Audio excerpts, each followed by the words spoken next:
ऐसी ही बेहतरीन कहानियाँ सुनने के लिए केपी नॉवल चैनल को लाइक, शेयर और सब्सक्राइब करें। आने वाली कहानियों के बारे में जानने के लिए हमारे टेलीग्राम से जुड़ें। लिंक डिस्क्रिप्शन में है। BTTH प्रतिभा से अजेय तक, अध्याय 21, सब कुछ जो आपकी मुट्ठी में है। कई प्रमुख औषधीय व्यापारियों और जड़ी बूटी इकट्ठा करने वाली टीमों के प्रमुखों ने जियाओ यान को बड़ी आंखों से देखा और आश्चर्य से सांस ली। वे सभी सोच रहे थे कि क्या उन्हें अभी अभी श्रवण संबंधी भ्रम हुआ है। जियाओ जान भी उतना ही चौंका, लेकिन अपने बेटे पर भरोसा होने के कारण उसने जियाओ यान से सवाल करने की इच्छा को दबा दिया और एक शांत और आत्मविश्वासी भाव भी दिखाया। एक अधेड़ उम्र का आदमी खड़ा हुआ और जियाओ यान की ओर हाथ बढ़ाते हुए बोला, छोटे कबीले के नेता जियाओ यान, ऐसा नहीं है कि मैं आप पर विश्वास नहीं करता, लेकिन मैं पूछना चाहता हूँ, क्या आप जानते हैं कि इन औषधीय सामग्रियों को 1 साल के लिए खरीदने में कितना सोना लगेगा? प्रमुख औषधीय व्यापारियों की आंखें चौड़ी होने का कारण सरल था, बताई गई राशि खगोलीय थी। इतनी बड़ी राशि शायद ही कोई खरीद सकता हो। शायद मिटर नीलामी घर के मुख्यालय को छोड़कर मिटर नीलामी घर को भी इतनी नकदी जुटाने में संघर्ष करना पड़ सकता है। औषधीय सामग्री का उपयोग जरूरी नहीं कि कीमिया के लिए किया जाता था, उनका उपयोग चिकित्सकों द्वारा चोटों और बीमारियों के इलाज के लिए दवाओं को मिश्रित करने के लिए भी किया जा सकता था। वुटैन शहर में अधिकांश औषधीय सामग्री का उपयोग चिकित्सकों द्वारा चिकित्सा उद्देश्यों के लिए किया जाता था। जियाओ यान ने अपना चाय का प्याला नीचे रखा और कुछ मानसिक गणनाओं के बाद कहा, हालांकि ये 4 प्रकार की औषधीय सामग्री सबसे निम्न श्रेणी की हैं, लेकिन वे सस्ती नहीं हैं। हमारा जियाओ कबीला भी इन सामग्रियों को बेचता है, इसलिए मुझे आपके वार्षिक उत्पादन का अनुमान है। मैंने कुछ मोटे तौर पर गणना की है। वुटैन शहर के औषधीय व्यापारियों और जड़ी बूटी इकट्ठा करने वाली टीमों की संयुक्त खेती के लिए प्रत्येक प्रकार की सामग्री के लिए प्रति वर्ष लगभग 300,000 सोने के सिक्कों की आवश्यकता होगी। चूंकि हमारा प्रस्ताव बाजार मूल्य से 50% अधिक है, इसलिए प्रत्येक प्रकार की सामग्री के लिए 450,000 सोने के सिक्के होंगे। तो इसमें प्रति वर्ष 1.8 मिलियन स्वर्ण सिक्के लगेंगे और 3 वर्षों के लिए ये 5.4 मिलियन स्वर्ण सिक्के होंगे। जमा राशि 10% है, इसलिए यदि आप सहमत हैं तो हम आपको तुरंत 540,000 स्वर्ण सिक्के प्रदान कर सकते हैं। जियो जान का दिल धड़क उठा। वास्तव में विचार करने के लिए अभी और भी बहुत कुछ था, क्योंकि कुछ प्रमुख औषधीय व्यापारी और एकत्रित करने वाली टीमें वुटैन सिटी की आपूर्ति का केवल आधा हिस्सा ही ले पाती थीं। मिटेर नीलामी घर के पास अभी भी बाकी आधा हिस्सा था। पिछले साल ही जियो कबीले ने हाई जुबान क्लास क्यूई विधि प्राप्त करने के लिए 400,000 से अधिक सोने के सिक्के खर्च किए थे। कबीले की संपत्ति पहले ही बहुत कम हो चुकी थी, वे अब इतनी बड़ी राशि का उत्पादन करने में सक्षम नहीं थे। जियो यान की सावधानीपूर्वक गणना सुनकर चिकित्सा व्यापारियों ने गर्मागर्म चर्चा शुरू कर दी, लेकिन जियो यान ने अधीरता से अपना हाथ हिलाया और कहा, ठीक है, ठीक है। यदि आप चर्चा करना चाहते हैं तो वापस जाएं और बंद दरवाजों के पीछे चर्चा करें। कल सुबह सबसे पहले हमें अपना जवाब दें। यहाँ तक कि जियो जान ने भी अपना सिर खुजलाया, ये सोचकर कि उसका बेटा क्या कर रहा है। उसने मेहमानों को बस भेज दिया। उस स्थिति में हम विदा लेंगे। हम कल सुबह कबीले के मुखिया जियाओ जान और छोटे कबीले के नेता जियाओ यान से मिलने वापस आएंगे। जब जियाओ यान ने जाने का आदेश दिया तो सभी ने राहत की सांस ली। सभी के जाने के तुरंत बाद जियाओ जान ने पूछा, यानी अगर आप उन्हें ऐसे ही जाने देंगे तो वे रात भर में जियाली और एओबा कबीले में भाग जाएंगे। जियाओ यान मुस्कुराया और कहा, ये सबसे अच्छा होगा। यानी क्या आप औषधीय सामग्री पर एकाधिकार करने की कोशिश नहीं कर रहे हैं ताकि उनकी आपूर्ति में कटौती हो, बल्कि इसके बजाय उनकी कीमतें बढ़ाने की कोशिश कर रहे हैं? जियाओ यान ने कुछ भी नहीं छिपाया और सिर हिलाया, पिताजी, अगर हमारा कबीला औषधीय गोलियां बेचने के लिए किसी कीमियागर के साथ सहयोग करे तो लाभ का बंटवारा कितना होगा? जियाओ जान ने एक पल के लिए इस बारे में सोचा और कहा, अगर कबीले के पास औषधीय सामग्री की जिम्मेदारी है तो आदर्श विभाजन 50/50 होगा। मुनाफे का 50% कीमियागर को जाता है, 20% औषधीय सामग्री की लागत को कवर करता है और 10% बिक्री, पैकेजिंग और मजदूरी पर जाता है, जिससे कबीले के पास 20% बचता है। हालांकि ज्यादातर समय ये कीमियागर के पक्ष में 60/40 का बंटवारा होता है। आखिरकार कीमियागर मिलना मुश्किल है। अगर कबीला अभी भी 10% हिस्सा ले सकता है तो यह आभारी होने की बात है। जियाओ जान को एहसास हुआ और उसने अपने बेटे को सुखद आश्चर्य से देखा।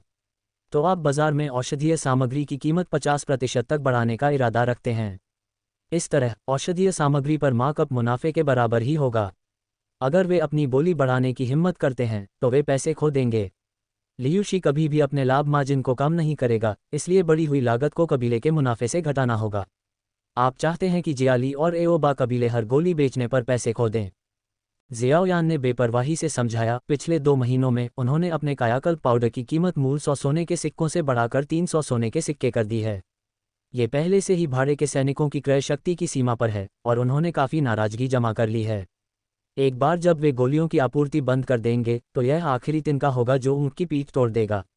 भले ही हम कुछ न करें, कोई भी अब उनके बाजार में चीज़ें खरीदने नहीं जाएगा।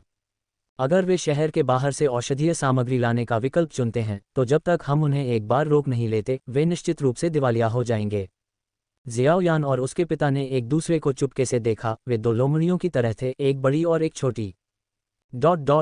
रात के आखिरी घंटों में, जैसा कि जियाओयान ने भविष्यवाणी की थी, जियाली कबीले के निवास पर अभी भी रोशनी थी। साथ ही एओबापा और एओबा कबीले के कुछ बुजुर्ग भी मौजूद थे।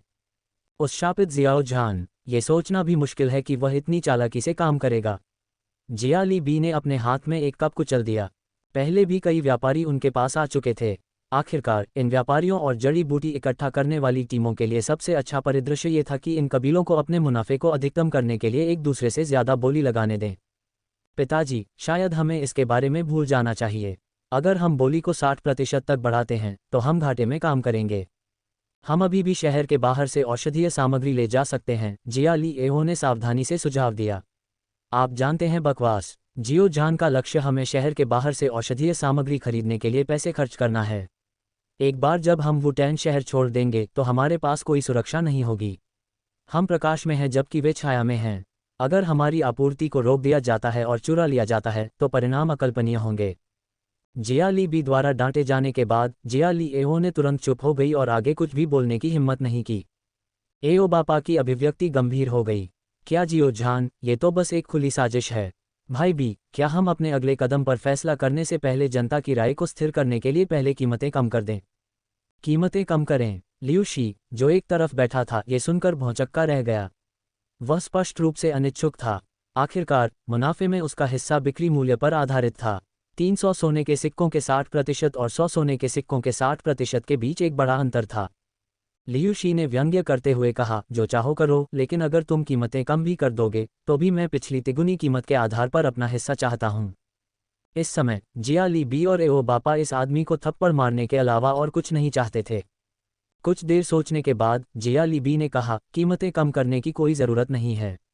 जब तक औषधीय सामग्री की कीमत बाजार मूल्य से 50% से ज़्यादा नहीं होती तब तक हम बराबरी पर आ सकते हैं।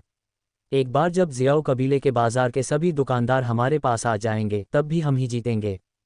उन व्यापारियों से कहो कि हम सामान्य बाजार मूल्य से सिर्फ 50% ज़्यादा ही देंगे और 1 पैसा भी ज़्यादा नहीं। हालांकि हम उनके साथ 5 साल का अनुबंध कर सकते हैं और 20% जमा राशि दे सकते हैं। अगर वे मना करते हैं तो उन्हें जियाओ कबीले के पास जाने दें। हम मितीर नीलामी घर जाएंगे और सुनिश्चित करेंगे कि वे हमें औषधीय सामग्री बेचने को प्राथमिकता दें। हालांकि वे सभी जानते थे कि जब चालाक व्यापारियों की बात आती है तो मितीर या फेई वुटैन शहर में सबसे बड़ा था। उन्होंने अनुमान लगाया कि वह भी इस स्थिति से अवगत होगी और अगली बार जब वे औषधीय सामग्री खरीदने के लिए नीलामी घर जाएंगे तो उन सामग्रियों की कीमत विभिन्न बहानों के तहत अधिक होने की संभावना होगी। जियाली बी केवल यह आशा कर सकती थी कि लोमड़ी बहुत निर्दयी नहीं होगी। अगली सुबह, जैसा कि जियाओयान ने अनुमान लगाया था, औषधीय व्यापारी एक बार फिर जियाओ कबीले का दौरा किया। हालांकि इस बार जियाओ जान ने उनसे मिलने से पूरी तरह से इनकार कर दिया, कीमतों को और बढ़ाने या यहाँ तक कि बातचीत में शामिल होने के लिए भी तैयार नहीं था। और इसलिए पूरा जियाओ कबीला एक बार फिर चुप हो गया। फिर भी हर कोई जानता था कि यह केवल तूफान से पहले की शांति थी। 5 दिन बाद छोटे कबीले के नेता, 2 प्रमुख कबीलों ने पहले ही सभी औषधीय व्यापारियों के साथ अनुबंध पर हस्ताक्षर कर दिए हैं और जमा राशि का भुगतान कर दिया है। जियाओनिंग ने जल्दी से परिषद हॉल में प्रवेश करते हुए सूचना दी। जियाओयान ने आत्मविश्वास का संकेत दिया और हाथ हिलाते हुए आदेश दिया, तीसरे एल्डर, कुछ अपरिचित चेहरों वाले शिष्यों को खोजो जो खुद को विदेशी व्यापारियों के रूप में छिपा सकें। जियाली कबीले, एओबा कबीले और उन कुछ व्यापारियों को हमारे कबीले द्वारा 6 महीने पहले जमा की गई सभी निम्न श्रेणी की औषधीय सामग्री बेचो, यहाँ सूचीबद्ध कुछ वस्तुओं को छोड़कर, उच्च कीमतों पर। दूसरे एल्डर, तुरंत लोगों को विभिन्न भूमिगत स्थानों और बाजार चौकों पर ले जाओ और खबर फैलाओ।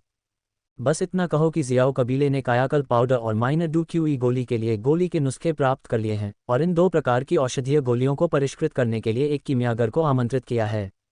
इसलिए हम औषधीय सामग्री के लिए अन्य 2 प्रमुख कुलों के साथ प्रतिस्पर्धा कर रहे हैं। साथ ही घोषणा करें कि कबीले के मुखिया दीर्घकालिक सहयोग पर चर्चा करने के लिए मिटीर नीलामी घर का दौरा करेंगे। महान बुजुर्ग, किसी को बाजार में तथा हमारे कबीले जियाओं के सभी व्यापारिक स्थानों पर नोटिस लगाने को कहो। मैं चाहता हूं कि पूरा शहर जान जाए कि जियाओ कबीले के बाजार में जल्द ही औषधीय गोलियां बिक्री के लिए उपलब्ध होंगी तथा वे एओजिया बाजार की तुलना में सस्ती तथा अधिक प्रभावी होंगी। पिताजी, कृपया कल तक धैर्यपूर्वक प्रतीक्षा करें, फिर मिटीर नीलामी घर में जाकर मिस याफी से बातें स्पष्ट करें। बस इतना कहें कि सड़कों पर फैली अफवाहें झूठी हैं तथा हमें कायाकल्प पाउडर तथा माइनर हुई गोली के लिए गोली के नुस्खे नहीं मिले हैं। उसे आश्वस्त करें कि हम औषधीय अवयवों के लिए अन्य 2 प्रमुख कबीलों के साथ बिल्कुल भी प्रतिस्पर्धा नहीं करेंगे, ताकि मिटीर नीलामी घर उनके साथ सहयोग करने में आश्वस्त महसूस कर सके। साथ ही उसे सूचित करें कि जियाओ कबीला 3 दिनों में मिटीर त्रैमासिक नीलामी में आमंत्रित किए जाने पर भाग लेगा। ये कहते हुए जियाओ यान ने अपनी 5 उंगलियां आपस में बंद कर लीं। ऐसा लग रहा था मानो सब कुछ उसकी समझ में आ गया हो। अध्याय 22 इत्र। न केवल जियोनिंग जैसी युवा पीढ़ी बल्कि खुद जियो जहान भी पूरी तरह से भ्रमित था। अफवाहों को केवल बाद में स्पष्ट करने के लिए फैलाना। सभी ने हैरान होकर देखा। वे छोटे कबीले के नेता के इरादों को समझ नहीं पाए। यानेर, आपने मुझे विशेष रूप से अफवाहों को स्पष्ट करने और उन्हें अन्य 2 प्रमुख कुलों के साथ साहपूर्वक सहयोग करने और उन निम्न श्रेणी के औषधीय अवयवों की आपूर्ति करने के लिए प्रोत्साहित करने के लिए मितीर नीलामी घर जाने के लिए कहा था। क्या आपको चिंता है कि मितीर याफी को संदेह हो सकता है? जियो जहान ने नाश्ता कर रहे जियो यान को देखा और अपने दिल में सवाल पूछा। एक कारण, हाँ पिताजी, निश्चिंत रहें, मैं कुछ दिनों में नीलामी में आपके साथ चलूंगा। मेरे पास कुछ ऐसा है जिसे मैं खरीदना चाहता हूं, जियो यान ने हल्की मुस्कान के साथ कहा। बचपन से ही उसकी वह आत्मविश्वास भरी मुस्कान कभी गायब नहीं हुई थी। ... आओ जिया मार्केट में विशेष औषधीय गोली बिक्री खिड़की के सामने भीड़ पहले से ही भाड़े के सैनिकों की चिल्लाने, गाली देने और लड़ने की आवाज़ों से गूंज रही थी, जो सभी एक बहरे कोलाहल में विलीन हो गए जो पूरे बाजार में गूंज रहे थे। औषधीय गोली बिक्री खिड़की के काउंटर के पीछे गोलियां बेचने के लिए जिम्मेदार जियाली कबीले के सदस्य मनोरंजन से भरे चेहरों के साथ बाहर देख रहे थे, भाड़े के सैनिकों को उपचार की गोलियों के लिए जमकर लड़ते हुए देख रहे थे। उनकी मुस्कुराहट में गर्व की भावना थी। ऐसा लग रहा था जैसे उनकी स्थिति उनके द्वारा बेची गई गोलियों से बढ़ गई हो।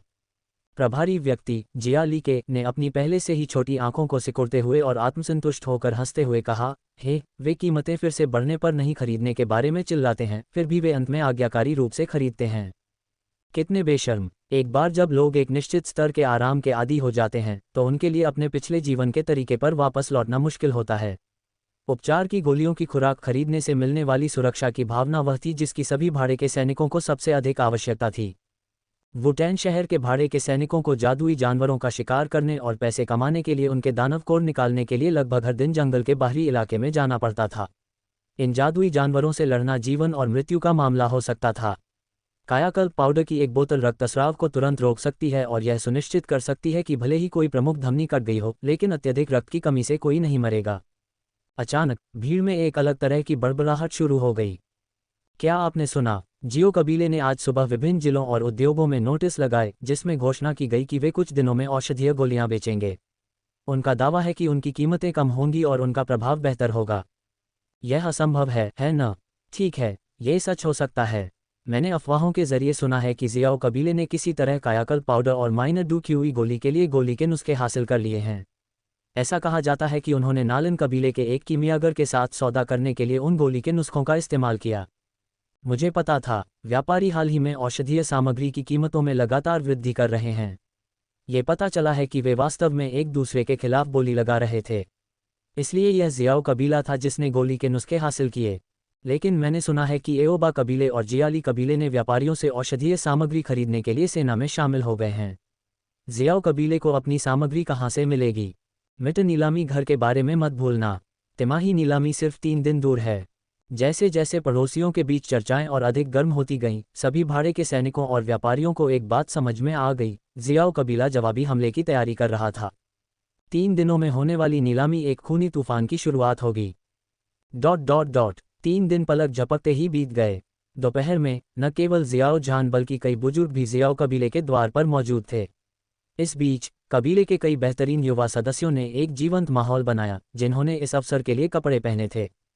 यहाँ तक कि जियाओ यान ने भी इस बार बहुत ही शानदार कपड़े पहने हुए थे, जिससे यह आभास हो रहा था कि पूरा जियाओ कबीला किसी महत्वपूर्ण काम के लिए तैयार हो रहा है। जुनेर, क्या तुम आज हमारे साथ नहीं आ रही हो? जियाओयान ने जुनेर के बालों को धीरे से सहलाया और धीरे से पूछा।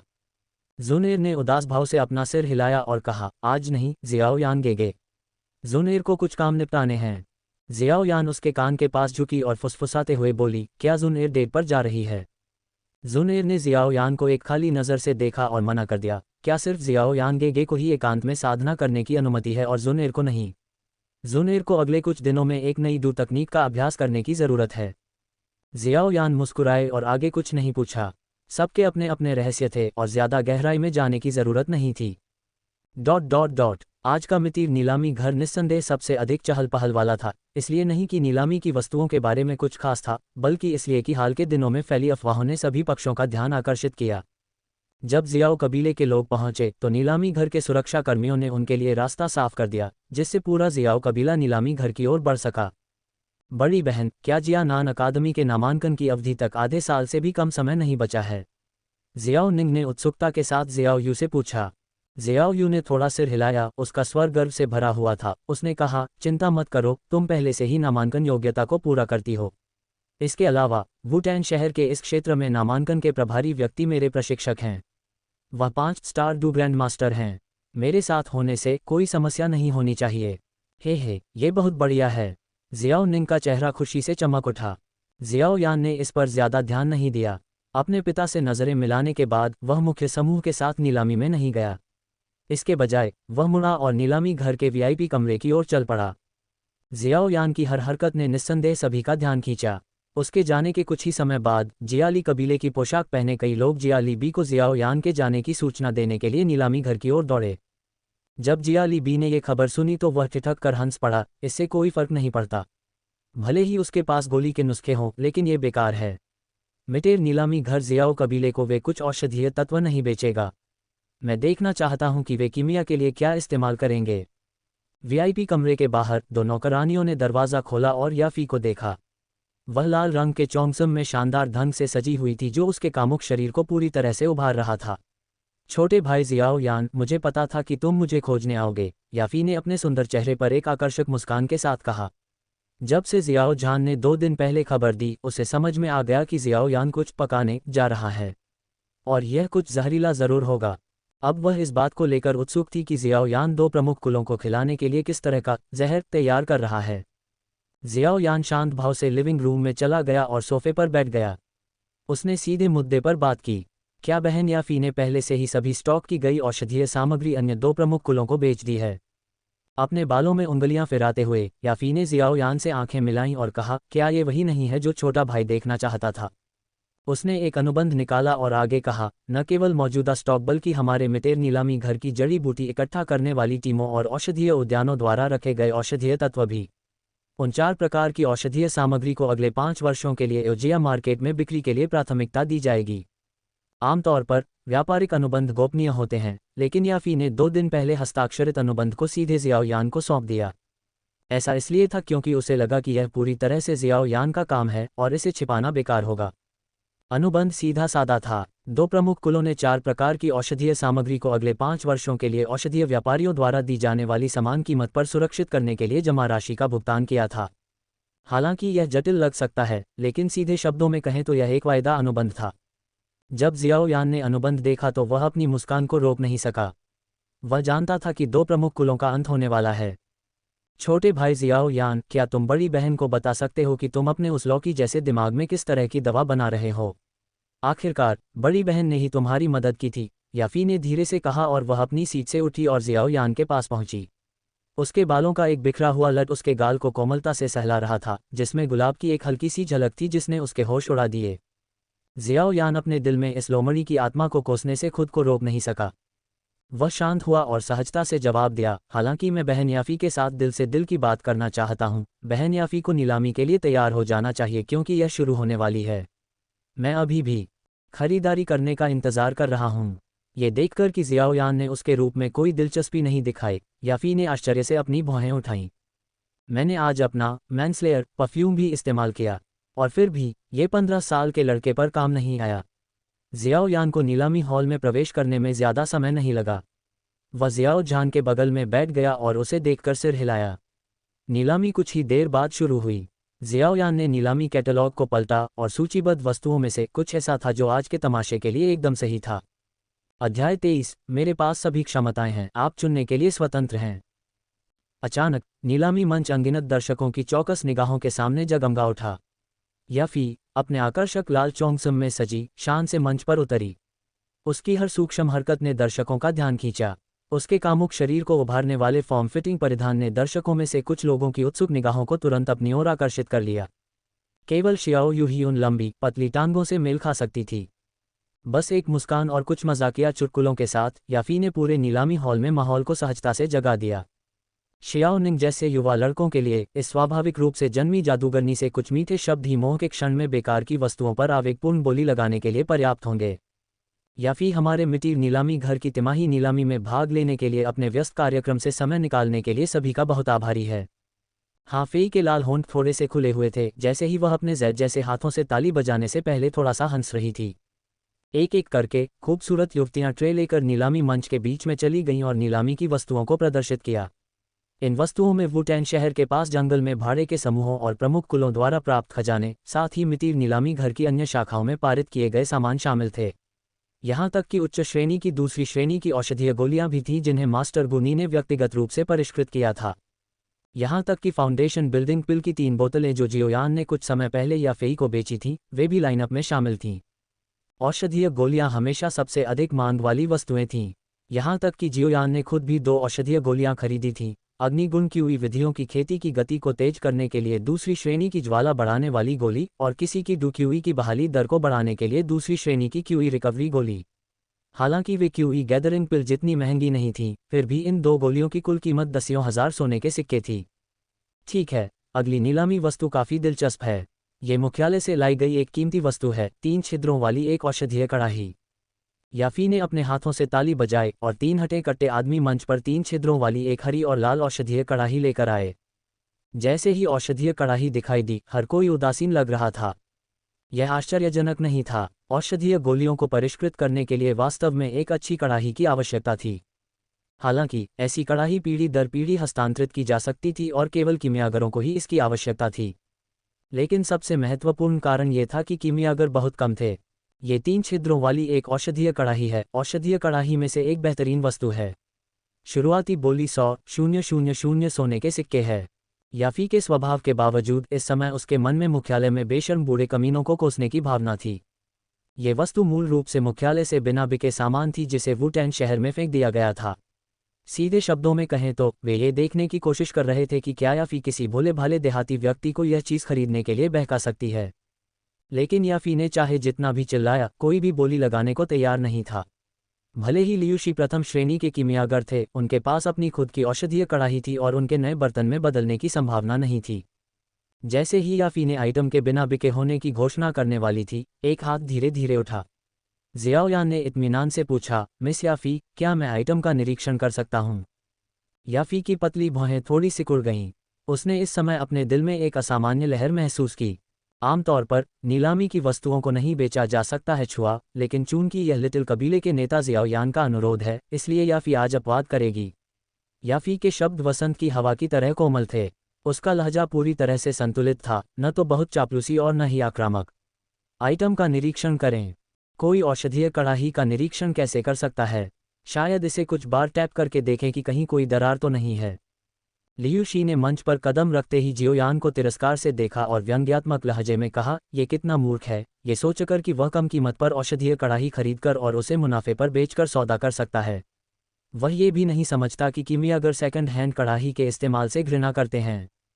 बड़बड़ाहट और संदेह भरी निगाहों के बीच जियोयान कड़ाही के पास गया और उसके एक छेद पर हाथ रख दिया। ये है। जियोयान की हरकत को देखकर मास्टर गुनी के हाव भाव एकदम बदल गए। अगले ही पल एक दबी हुई फुफकार के साथ हवा की एक पीली धारा छेद के ऊपर से गुजरी और अचानक कड़ाही के अंदर एक ठोस पीली लौ में बदल गई।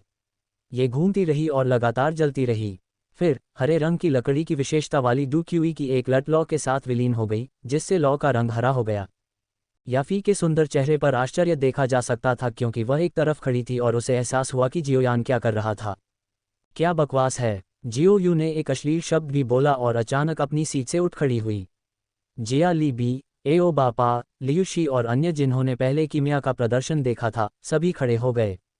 उनकी आंखें आश्चर्य से चौड़ी हो गई थीं। तुम एक कीमियागर हो। लियूशी ने मंच पर जियोयान की ओर इशारा किया। उसका स्वर अविश्वास से भरा था। ऐसे दूरदराज के शहर में एक कीमियागर कैसे दिखाई दे सकता है? वे जियानान अकादमी में भी बेहद दुर्लभ थे। जैसे ही लियूशी के शब्द निकले, यहाँ तक कि जिन्होंने कभी कीमिया नहीं देखी थी, वे भी समझ गए कि जियो यान इस समय क्या कर रहा था। वह गोलियों को परिष्कृत कर रहा था। क्या आप इस तरह से वस्तुओं का निरीक्षण करते हैं? जियाओयान ने अपनी उंगलियां हिलाईं और रक्त का थक्का बनाने वाली घास का एक डंठल, एक जीवंत फल और 2 खसखस के फूल एक ऐसी गति से कड़ाही में उड़े जो नग्न आंखों के लिए अदृश्य थी। वे सभी एक पल में आग की लपटों में जल गए ताकि कोई भी पूरी रेसिपी को समझ न सके। भयंकर कड़ाही की लपटों के भीतर छिपी हुई हड्डियां ढनकी हुई थीं। जियाओयान ने पहली श्रेणी की औषधीय गोली, रक्त का थक्का बनाने वाले पाउडर को दर्जनों बार परिष्कृत किया था और इसे एक कला के रूप में ढाला था। हड्डियां ढनकने वाली लौ की थोड़ी सहायता के साथ उसकी कीमिया की गति और गुणवत्ता दोनों ही उत्कृष्ट थीं। सिर्फ 30 मिनट में जियाओयान ने एक पेस्ट जैसा रक्त का थक्का बनाने वाला पाउडर तैयार किया और उसे एक डिब्बे में रख दिया। औषधीय सुगंध की एक लहर ने तुरंत पूरे नीलामी घर को भर दिया। 29 मिनटों के दौरान एक भी व्यक्ति अधीर महसूस नहीं कर रहा था, क्योंकि हर कोई जानता था कि वे वुटेन शहर के भविष्य को देख रहे थे। हल्की मुस्कान के साथ जियाओयान ने याफी को ब्लड क्लॉटिंग पाउडर का एक बड़ा डिब्बा दिया और आत्मविश्वास से कहा, मिस याफी, रुकावट के लिए माफ़ी। असुविधा के लिए मुआवजे के रूप में कृपया ब्लड क्लॉटिंग पाउडर का ये डिब्बा स्वीकार करें। ये औषधीय कड़ाही काफ़ी अच्छी है। मैंने इसके लिए 100,000 सोने के सिक्के बोली लगाई है। याफी ने लगभग सहजता से डिब्बे को स्वीकार कर लिया। 100,000 सोने के सिक्के एक बार, 100,000 सोने के सिक्के 2 बार कहने की नीलामी प्रक्रिया को पूरी तरह से भूल गई। वह बस दंग रह गई। जियाओयान गोलियों को परिष्कृत कर सकता है। क्या तुम बच्चे कीमिया जानते हो? क्या ऐसा कुछ है जो तुम नहीं कर सकते? श्योर। पूरा नीलामी घर उत्साह से भर गया। खबर तुरंत फैलाओ। जियाओ कबीले का छोटा कबीला नेता जियाओयान एक कीमियागर है। जियालाई कबीला और एओबा कबीला खत्म हो गया है। जियाली बी और एओबापा निराशा में अपनी कुर्सियों पर गिर गई क्योंकि उन्हें लगा कि उनका पूरा शरीर पूरी तरह से कमज़ोर और शक्तिहीन हो गया है। जियाओयान सिर्फ एक कीमियागर नहीं था। जियाओ कबीले के छोटे कबीले के नेता के रूप में उसकी पहचान ही उसके लिए बहुत बड़ी मुसीबत थी। लियूशी जैसे विदेशी प्रथम श्रेणी के कीमियागर ने पहले ही वुटेन शहर को उथल पुथल में डाल दिया था। हालांकि लियूशी ने अपनी कीमिया सेवाएं मुफ्त में नहीं दी। उन्होंने बहुत ज़्यादा फीस ली, जिसके परिणामस्वरूप बेहद महंगी औषधीय गोलियां मिलीं। लेकिन जियाओयान, वह जियाओ कबीले का छोटा कबीला नेता था। इसका मतलब ये था कि जियाओ कबीले द्वारा बेची गई हर गोली के लिए सामग्री की लागत घटाने के बाद बाकी सब शुद्ध लाभ होगा। शुद्ध लाभ, बिल्कुल शुद्ध लाभ। एओजिया मार्केट की औषधीय गोलियां संभवतः जियाओ कबीले की गोलियों से प्रतिस्पर्धा नहीं कर सकती थीं। बाद वाले को स्वाभाविक रूप से कीमत में लाभ था। ये तो बताने की ज़रूरत नहीं है कि जियाओयान की गोली बनाने की विधियां और कीमिया तकनीकें लियूशी से बेहतर थीं। जिस क्षण जियाओयान ने सार्वजनिक रूप से अपनी कीमिया कौशल का प्रदर्शन किया, औषधीय गोलियों पर यह युद्ध पहले ही समाप्त हो चुका था। याफी को अचानक 5 साल का जड़ी बूटी आपूर्ति अनुबंध याद आ गया जिस पर 2 प्रमुख कुलों ने हस्ताक्षर किए थे। उसे यह जानने के लिए अनुमान लगाने की ज़रूरत नहीं थी कि लियूशी को जिन विशिष्ट औषधीय अवयवों की ज़रूरत थी उनकी कीमतें गिर जाएंगी और उसकी औषधीय गोलियां जियाओ कबीले की गोलियों द्वारा अंतहीन रूप से दबा दी जाएंगी। एओजिया मार्केट की औषधीय गोलियां अनिवार्य रूप से तब तक नहीं बिकेंगी जब तक जियाओयान अपनी औषधीय गोलियों की कीमतों को एक निश्चित सीमा के भीतर रखता है। भले ही वे बिक जाएं, लेकिन प्रत्येक बिक्री से घाटा होगा। इसके अलावा उन्हें पहले स्थान पर इतनी सारी औषधीय अवयवों की ज़रूरत नहीं होगी। यह मूल रूप से एक शिकारी मूल्य कटौती रणनीति थी। जियाओयान के पास अब ऐसा करने के लिए पूंजी थी। याफी को पता था कि अधिक औषधीय सामग्री प्राप्त करने और जियाओ कबीले को आपूर्ति पर एकाधिकार करने से रोकने के लिए 2 प्रमुख कबीलों ने अपनी कई संपत्तियां गिरवी रख दी थीं और सहयोग के लिए जड़ी बूटी व्यापारियों को पहले ही जमा राशि दे दी थी। यही उसकी योजना थी। याफी का छोटा सा मुंह थोड़ा खुला रह गया जब उसने जियाओयान को देखा, जो एक सितारे की तरह चमक रहा था, और अचानक उसे कई बातें समझ में आ गईं। जियाओयान अन्य 2 प्रमुख कबीलों को पूरी तरह से बर्बाद करना चाहता था और जियाओ कबीले को वुटेन शहर में एकमात्र अधिकार बनाना चाहता था। अध्याय 24, स्वर्गीय ज्वाला रैंकिंग। यानेर, तुमने कीमिया कब सीखी? जियो जान ने पाया कि वह अपने बेटे को समझने में असमर्थ है। वह हमेशा से जानता था कि जियोयान एक प्रतिभाशाली व्यक्ति है, लेकिन वह प्रतिभा मुख्य रूप से डुक्यूई की खेती से संबंधित थी। फिर भी आज उसका बेटा भी एक कीमियागर निकला। जियो यू ने जियोयान को चौड़ी आंखों से देखा। जियानान अकादमी में कीमियागर थे और उसने एक बार औषधीय गोलियों के लिए उनकी मदद लेने की कोशिश की थी। अकादमी में कीमियागर बहुत कम थे और उनमें से हर एक गर्व और घमंडी था, अपनी नाक हवा में उठाए हुए। उसने कभी नहीं सोचा था कि जियोयान वास्तव में एक कीमियागर था। इसके अलावा जिस कुशलता से उसने काम किया, उससे पता चलता था कि कीमियागर बनना सिर्फ 1 या 2 दिन की बात नहीं थी। जियाओयान ने माफ़ी के भाव से अपनी नाक को छुआ और कहा, पिताजी, आपको पहले न बताने के लिए मुझे खेद है। मैं आपको बताने से पहले और अधिक कुशल होने का इंतज़ार कर रहा था। जियाओजान ने जियाओयान के सिर को छुआ और हंसा, मूर्ख लड़के, पिताजी तुम्हें कैसे दोषी ठहरा सकते हैं। जियाओयान के कीमिया के सार्वजनिक प्रदर्शन से पूरी नीलामी स्वाभाविक रूप से बर्बाद हो गई। कोई भी शेष वस्तुओं पर बोली लगाने के मूड में नहीं था। सभी गुटों को यह स्पष्ट था कि वुटेन शहर के भीतर सत्ता की गतिशीलता बदलने वाली थी और उन्हें तैयार रहने की ज़रूरत थी। वे जियाली और एओबा कुलों से खुद को दूर करके शुरुआत करेंगे। लियू शी ने पीले चेहरे वाले जियाली बी और एओबापा को देखा, फिर चुपचाप नीलामी घर से बाहर निकल गया। चाहे वह कितना भी मूर्ख क्यों न हो, वह समझ गया कि इन 2 कुलों का अंत हो चुका है। भले ही वह सबसे निचले स्तर का कीमियागर था, लेकिन उसके लिए बिना भुगतान के इन कुलों के लिए गोलियां परिष्कृत करना असंभव था। चूंकि इन दोनों कुलों के पास देने के लिए और कुछ नहीं था, इसलिए उसके पास रुकने का कोई कारण नहीं था। यह अफसोस की बात है कि मैं उस महिला को नहीं पा सका, उसने अफसोस के साथ सोचा। अपनी शक्तिशाली आध्यात्मिक शक्ति के साथ जियाओयान ने महसूस किया कि लियूशी चुपके से भाग गया है। उसने निर्देश दिया, ग्रैंड एल्डर, सेकंड एल्डर, कृपया शहर के द्वार पर घात लगाकर बैठें और लियूशी का सिर वापस लाएं।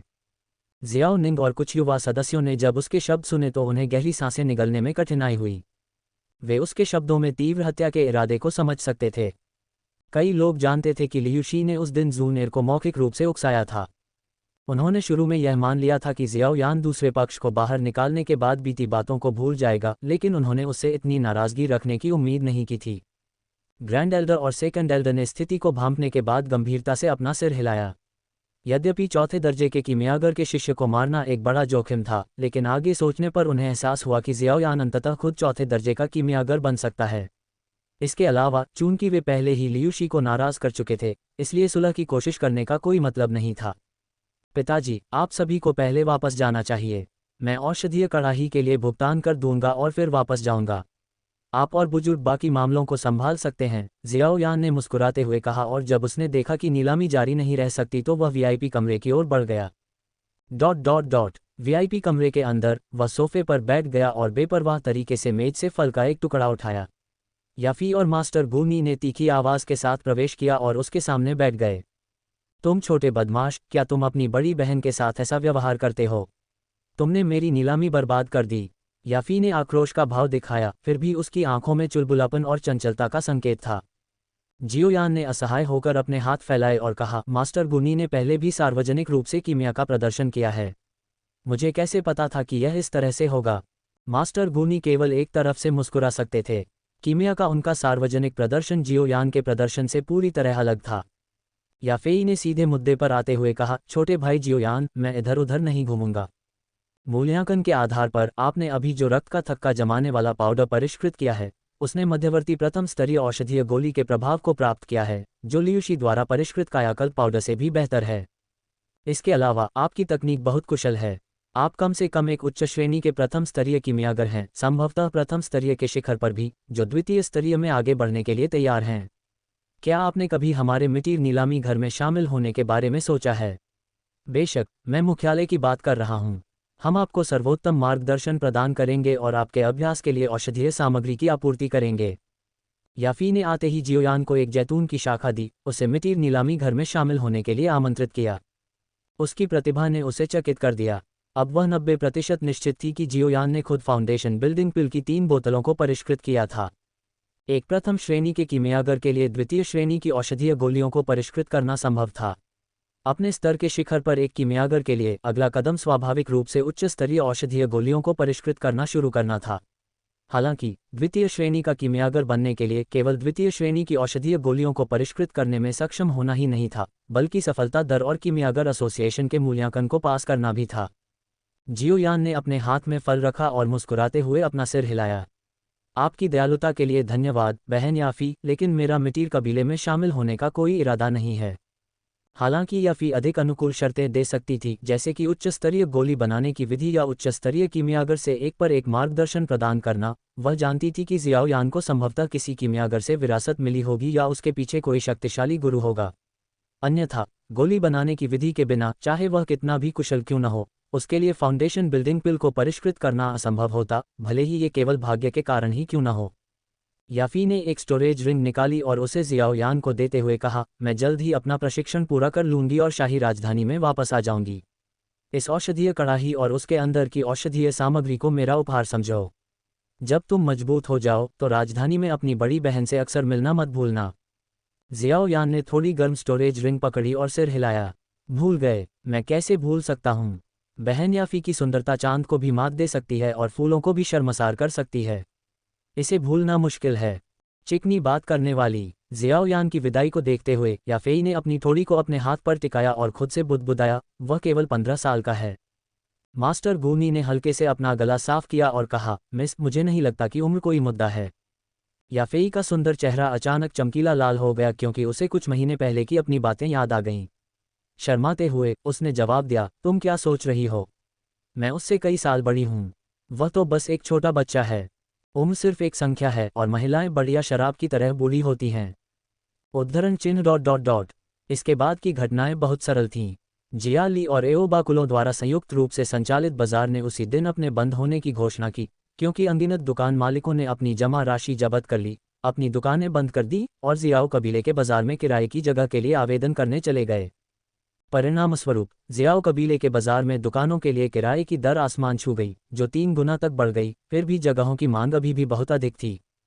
इस बीच जिया ली और एओ बाकुलों के दिमाग में केवल एक ही बात थी, प्रमुख औषधीय व्यापारियों और मितीर नीलामी घर के साथ अपने अनुबंधों को रद्द करना। जैसा कि अपेक्षित था, व्यापारियों ने सिटी लॉर्ड के कार्यालय में शिकायत दर्ज करने के लिए एक साथ मिलकर काम किया। यदि जिया ली और एओ बाकुलो ने अपने अनुबंधों का उल्लंघन किया तो उन्हें अनुबंधों में निर्धारित भारी मुआवजा देना होगा और उनकी गिरवी रखी गई संपत्ति जब्त कर ली जाएगी। दोनों प्रमुख कुलों के पास पर्याप्त सोने के सिक्के नहीं थे, इसलिए उन्होंने अपनी संपत्तियों को संपार्श्विक के रूप में इस्तेमाल किया। अंततः जियाओ कबीले ने व्यापारियों और याफी से दोनों कबीलों की अधिकांश संपत्ति बहुत कम कीमत पर हासिल कर ली, बिना किसी युद्ध में शामिल हुए। तब से वुटेन शहर जियाओ कबीले के एकमात्र नियंत्रण में आ गया। लियूशी को अंततः ग्रैंड एल्डर और सेकंड एल्डर ने मार डाला। उसके शरीर को जियाओ कबीले में वापस ले जाया गया, जहां जियाओ यान ने उसे एक ही लौ से जलाकर राख कर दिया। 3 दिन बाद जियाओ यान ने एक गुफा में बोन चिलिंग फ्लेम द्वारा छोड़ी गई गर्मी को लगातार अवशोषित किया और अंततः 7 स्टार डू प्रैक्टिशनर चरण तक पहुंच गया। हवा में तैरती बोन चिलिंग फ्लेम को देखते हुए उसकी अभिव्यक्ति उसकी सफलता पर खुशी की नहीं थी। इसके बजाय उसके चेहरे पर चिंता की लकीरें उभरी हुई थीं। मेरी साधना की गति धीमी हो गई है। जियाओ यान ने स्पष्ट रूप से महसूस किया कि 7 स्टार चरण तक पहुंचने के बाद उसकी साधना की गति धीमी हो गई थी।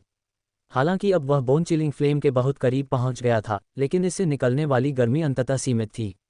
7 स्टार स्टेज पर पहुंचने के बाद उसे बहुत ज्यादा ऊर्जा की जरूरत थी, जिसके कारण सुधार की दर धीमी हो गई। अपनी साधना की गति बढ़ाने का एकमात्र तरीका औषधीय गोलियां लेना था। हालांकि उसके पास उच्च स्तरीय औषधीय गोलियों का समर्थन नहीं था। वुटेन शहर आखिरकार एक सीमावर्ती शहर था और उच्चतम स्तरीय कीमियागर खुद ही निकला। स्वर्गीय ज्वाला, मेरे लिए अपनी साधना को बेहतर बनाने का सबसे अच्छा तरीका औषधीय गोलियां लेना नहीं है, बल्कि एक स्वर्गीय ज्वाला को भस्म करना है।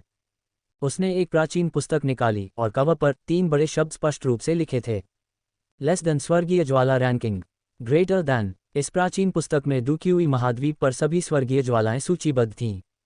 कुल मिलाकर 23 प्रकार की थीं। हड्डी को ठंडा करने वाली ज्वाला 11वीं रैंक थी, ठीक बीच में। अध्याय 25, वह मूर्ख। हड्डी को ठंडा करने वाली ज्वाला इतनी शक्तिशाली थी कि उसे ज्वाला मंत्र द्वारा सीधे भस्म नहीं किया जा सकता था। यदि कोई निम्न श्रेणी की स्वर्गीय ज्वाला होती तो मैं पहले खुद को मजबूत करने के लिए कमजोर ज्वाला को भस्म कर सकता था और फिर अस्थि को ठंडा करने वाली ज्वाला को भस्म करने का प्रयास कर सकता था। ज्वाला मंत्र बेहद शक्तिशाली और रहस्यमय दोनों था। ये स्वर्गीय ज्वालाओं को भस्म करके और उन्हें अपने शरीर के एक हिस्से के रूप में शामिल करके अपने साधना स्तर को तेजी से बढ़ाने में सक्षम था। हालांकि समस्या ये थी कि जियाओ यान का शरीर अस्थि को ठंडा करने वाली ज्वाला की भयानक ऊर्जा का सामना नहीं कर सकता था। सीधे शब्दों में कहें तो उसका साधना स्तर बहुत कम था, उसका शरीर बहुत कमजोर था और अस्थि को ठंडा करने वाली ज्वाला की ऊर्जा बहुत मजबूत थी। इससे पहले कि ज्वाला मंत्र स्वर्गीय ज्वाला को भस्म करना शुरू कर सके, उसका शरीर पहले भस्म हो जाएगा। जियो यान ने स्वर्गीय ज्वाला रैंकिंग खोली, जिसके लेखक को वह नहीं जानता था। रैंकिंग में डूक्यूई महाद्वीप पर स्वर्गीय ज्वाला के 23 प्रकारों का विस्तृत चित्रण और स्पष्टीकरण के साथ विवरण दिया गया था। स्वर्गीय ज्वाला रैंकिंग में 23वें स्थान पर रहस्यमयी पीली ज्वाला थी। ये दुनिया की यिन और यांग ऊर्जाओं के बीच पैदा हुई थी। यह एक में विलीन हो गई, निराकार लेकिन भारी, अपने प्रकटीकरण पर ब्रह्मांड का भार वहन करती हुई। 22वें स्थान पर 10,000 जानवरों की ज्वाला थी।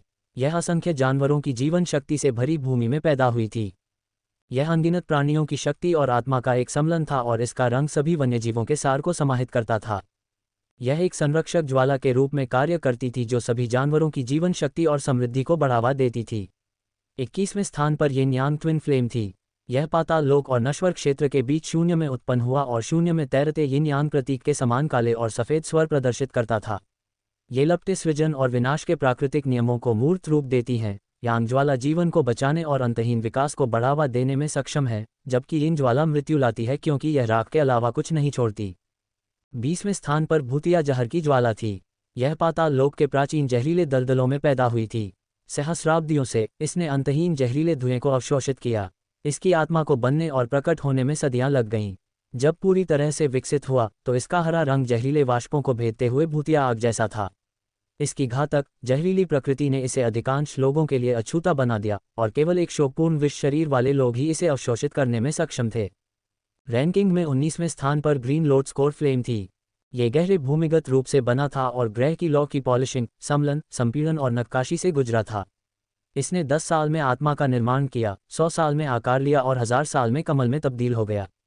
जब ये पूरी तरह से बन गया तो इसका रंग हरे रंग की तरफ झुक गया और कमल का कोर हरे रंग की लौ का एक समूह बन गया जिसे ग्रीन लोड स्कोर फ्लेम कहा जाता है।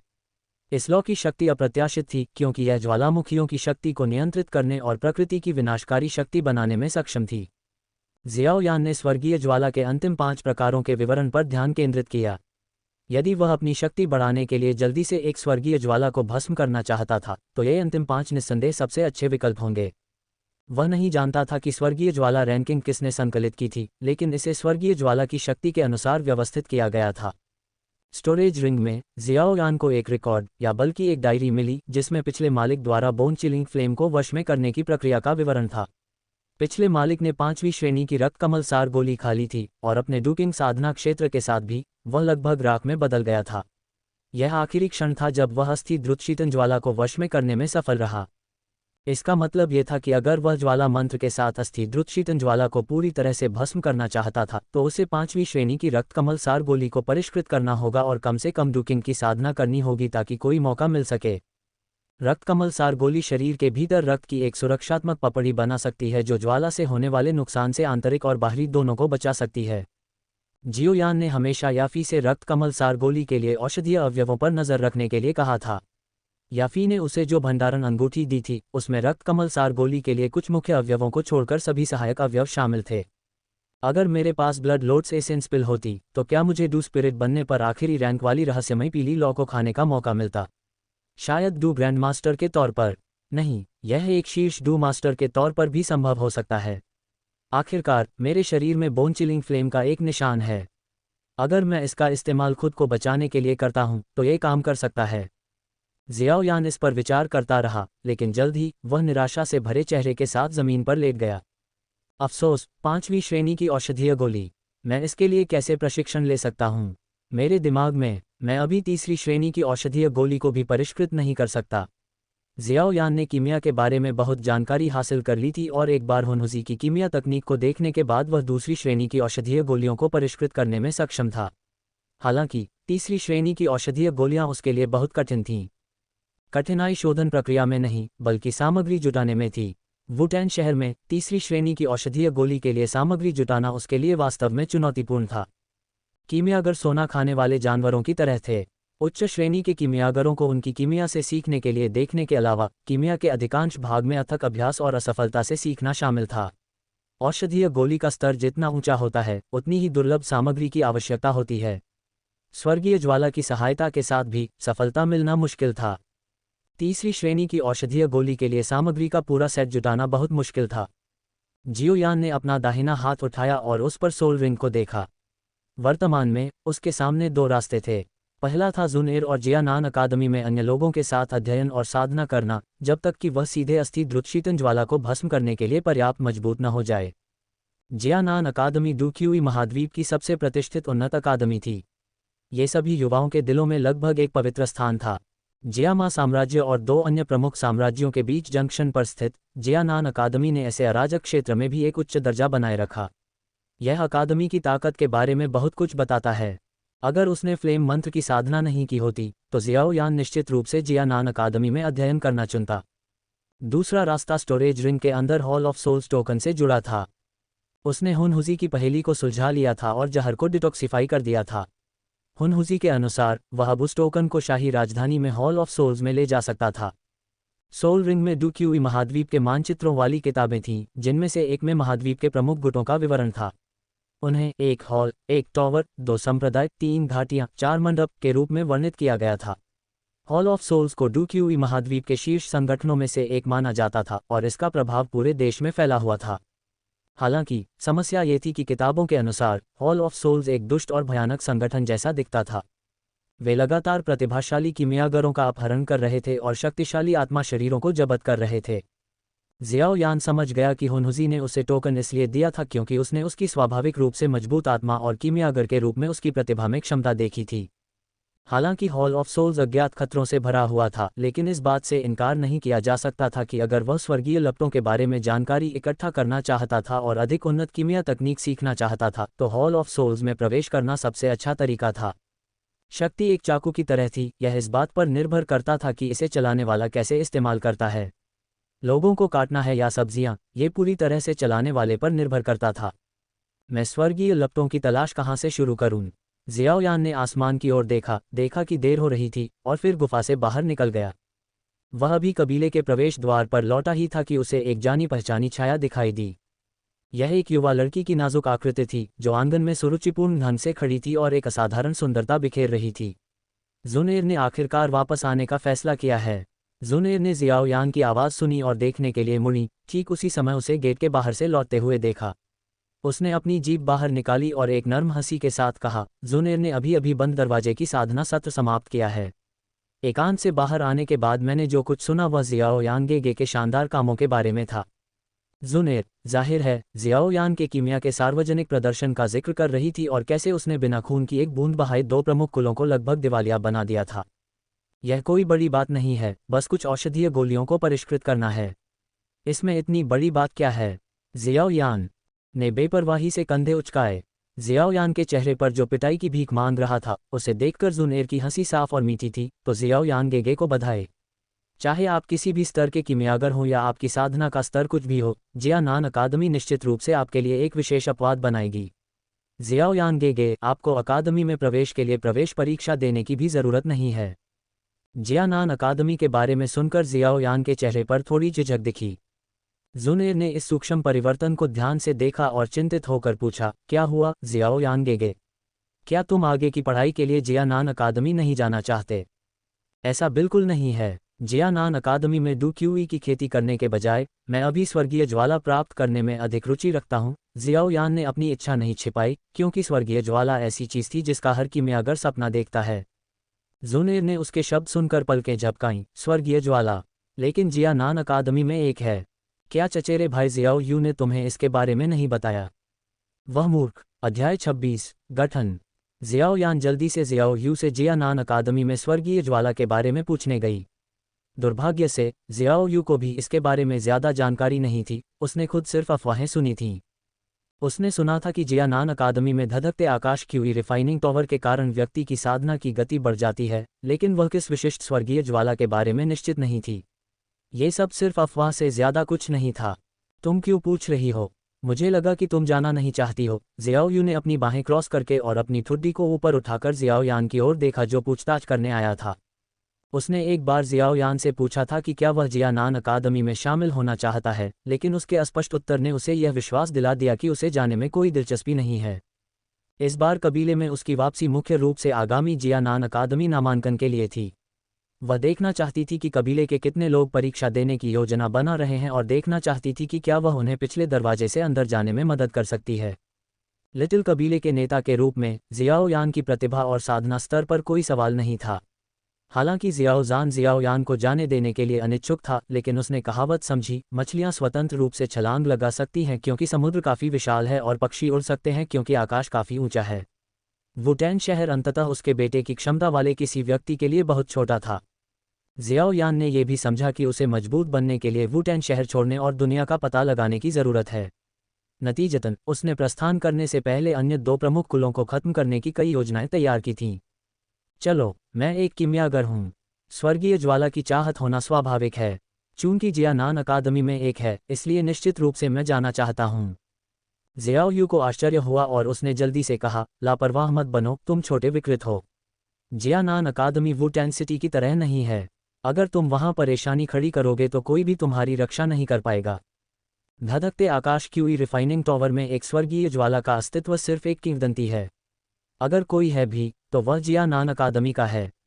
यह ऐसी चीज़ नहीं है जिसे कोई आसानी से स्वीकार कर सकता है। जियाओ यू की चिंतित नज़र देखकर जियाओ यान ने उसके कंधे को थपथपाया और एक महान साधु की तरह व्यवहार किया। आराम करो, मुझे पता है कि मैं क्या कर रहा हूँ।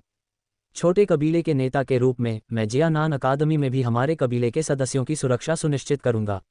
ये युवा मास्टर तुम्हारे साथ है। आधा साल पलक झपकते ही बीत गया। जियाओ यान ने असहाय होकर अपना सिर हिलाया और कबीले के मैदान को देखा, जो अब काफ़ी खाली था। आज जियानान अकादमी से भर्ती दल वुटान शहर में आने वाला था और यहाँ तक कि कबीले के वे लोग भी जो जानते थे कि वे योग्य नहीं हैं, वे देखने के लिए भाग गए थे, जिससे जगह सुनसान हो गई थी। अब तक वुटान शहर के द्वार लोगों की भीड़ से अवरुद्ध हो गए थे।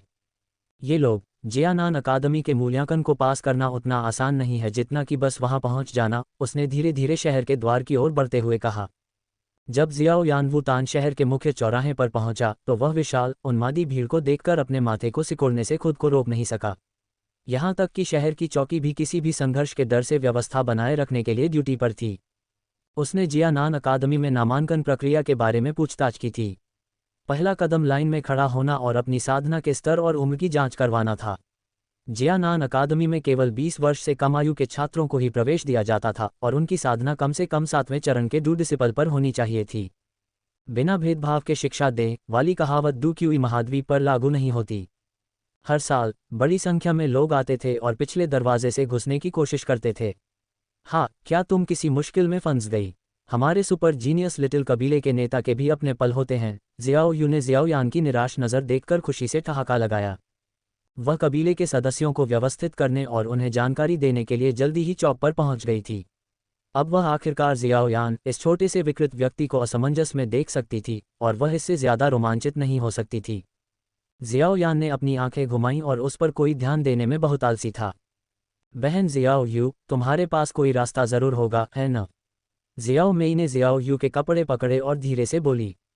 जियाओ यू ने अपनी सुंदर नाक सीधी की, अपनी पहले से ही खिली हुई छाती को थपथपाया और मुस्कुराते हुए कहा, बहन के साथ आओ। चलते हुए उसने गर्व से कहा, वुटेन सिटी में इस साल की भर्ती का प्रभारी व्यक्ति मेरा प्रशिक्षक है। उसका पसंदीदा छात्र होने के नाते मैंने उससे पहले ही बात कर ली है।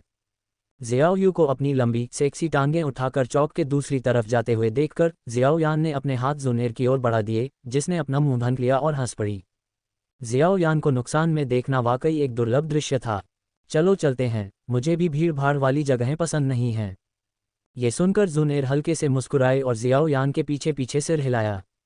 हालांकि उन्होंने पीछे के दरवाजे से जाने की बात की, लेकिन जियाओ कबीले के सभी सदस्य पीछे नहीं जा सकते थे। केवल जियाओ यान, जुनेर, जियाओ निंग और जियाओ मेई, जो कबीले के 4 सबसे प्रतिभाशाली सदस्य थे, को ही इसे लेने की अनुमति थी।